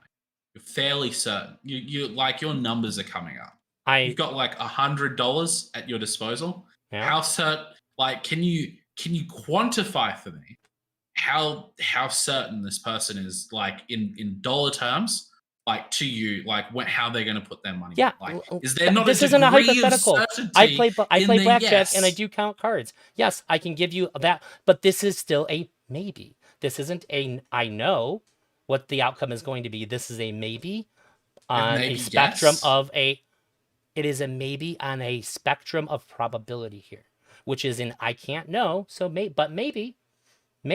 I think the odds are very high. If you were card counting? I can be certain that the odds are very high here, and that if I'm going to maximize my monetary potential, then the correct answer here would be to bet a high wager right now, because this is when I've had the highest chances of winning all night. This is a just purely correct assertion, but the outcome is still not certain, and I'm also aware of that. Okay. All right. What about if there was a person who was a card counter, right? And they had $100 for the entire night as well. And they just shoved all the $100 and they said, I'm correct. I'm 100% right. He looks at you. He's got like the mad little twink in his eyes. That person, that guy, the one with no uncertainty at all, he's what I'm talking about. I feel as if there is a degree of yes. There is some people who like can see the flaws in their own argument. There are some people who are blinded to the flaws in their own argument. There's some people who can't acknowledge or can't even cognitate, be it for ego, or like how they talk or how they even think about things as to like why they're wrong. And I feel as if this is a spectrum, okay? And it's in everyone. And so like the degrees of yes go way up to the I'm never fucking wrong, you know. And then they can do something crazy with that. So look, here's the problem and the disconnect here is that I am way more familiar with Mrgirl's online history, and I've seen him admit to being wrong. I've seen him get proven wrong and accept it. I've seen all these different. Hang on. I've seen all these things, and you're working with the limited scope that you've seen. Now, granted, I think that with the things that you've seen, I get it. It makes a lot of sense. But if you really wanted to show me how arrogant, his maximum potential arrogance in thinking that he's certain when he has no right to be, you just bring up the black hole thing, because I've been bitching about this nonstop. He is way For too me- confident. He is certain when he has absolutely no right to be so, to do so, and it is unfathomable to me, based on everything that I've seen of him, that he would take this position on something where there is no room for interpretation on some of the truth statements that he's made. These are facts. Okay. These are true or false facts, and he somehow convinced himself of a slew of facts being true that are not true. You are taking this. Okay, for me, this conversation we've been having is I've been trying to talk sort of to get you to see how I see things in terms of like people's certainty, not necessarily about Mr. Girl. Now, I think Mr. Girl may be on that particular slider, but I don't think he would be super high up on it. I'm just saying that I think there's a degree of Mr. Girl that like engages, pushes some of the things he knows to the side and like Wait, are you steamrolls ahead, I guess. I'm just trying to say if I was to make a guess at how I think Mr. Girl operates. Now I could be wrong. Okay. Sure. I don't know about Mr. Girl as well as you do. I concede that. All right. But that's sort of like that's sort of where I'm not trying to like appeal to like my authority. I'm just saying I've seen things that you haven't seen, which is going to cause a difference of an opinion. Because the things Right, that I think okay. that if I've seen them, they would influence you. Oh, okay, maybe he's not as certain about things as I thought. And most people haven't. So when I bring them up, they kind of reject this idea that he doesn't always think that he's right. He's impossible to convince that he's wrong. However, once he thinks he's right and he gets shown that he's wrong and adopts a new idea, I think you can never convince him to move off of that second position now. This is something that I firmly believe. Yeah, okay. So can you say that for me one more time, please? Once he thinks that last he's bit. right and he gets proven wrong and now has a different opinion, I think that new one can never be wrong, because I think what happens is he goes, well, I was wrong before and it was proven to me that I was wrong. So now that I'm corrected that, how could I possibly be wrong now because I was wrong before and have now corrected it? I think this is a really big problem. You and I are seeing the same things, buddy. I love you. Well, you never gave that first part. Well, listen, no. As in, I don't know Which requires exactly him how to be I don't proven wrong and I don't know accept it. exactly how this works. All I've seen for him is like I've seen like the way he sort of like communicates and talks. There is So Destiny's he a has good some example of it. ability. Well, just let me finish. There's some ability of him to sort of like either push to the side the negative sort of like ideas as to how he thinks he's right, or he just never engages with them. Sometimes he does this. Now, I don't know to where this sometimes is, but I've seen he's like the way he talks sort of like shows how he thinks. And I've seen he can think like this. That is ultimately, I don't know where to put that though. Now, that's what I was saying with that. Sure, With a that lot of that particular has to thing. do with he has no I think he's incapable of trusting anybody in the space to be honest anymore. I think that he just thinks that all the people in this space are just like too like toxic and like have bad motivations to engage in good faith at all. That's why he won't. Yeah, no, enter. that definitely could be it. All right, I've taken up too much of your time, Mr. Elder Drowsy, so I'll let you go. Thank you for the good conversation. I loved it. Well, leader, I love talking to you. I'm happy to talk to you anytime, buddy. All right, thanks, man. All right, I'll leave you to it. Peace out. Okay. In my Discord. Let's see. Let me catch a bunch of. The Aussietism is strong with this one. That's kind of funny. Was with you until the God thing, asserting that there's a God claim that has to be defended. Saying I'm not convinced isn't something I have to be sure of. No, I'm saying people that are convinced that there is no God and people that are convinced that there is a God are doing the same thing. That's it.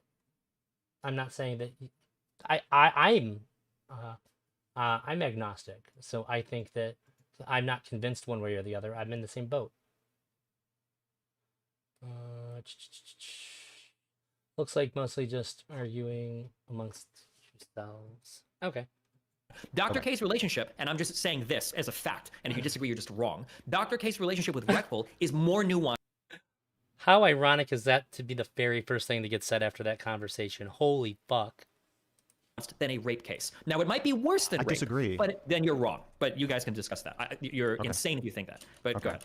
Okay, I have some more feedback about your moderation now. that Okay, you've said yeah. that. Well, like if you're not even willing to make this concession, I don't know like where the I conversation just goes think from you're there. wrong. Again, when I You think are you're wrong. Wait, incorrect no, about this. You're okay. incorrect. And then I have you something to talk say. about When you guys are willing to let me like you speak, know I would about like to it, respond to and the you moderator. don't. Hey, Stephen, will you Don't moderate? know.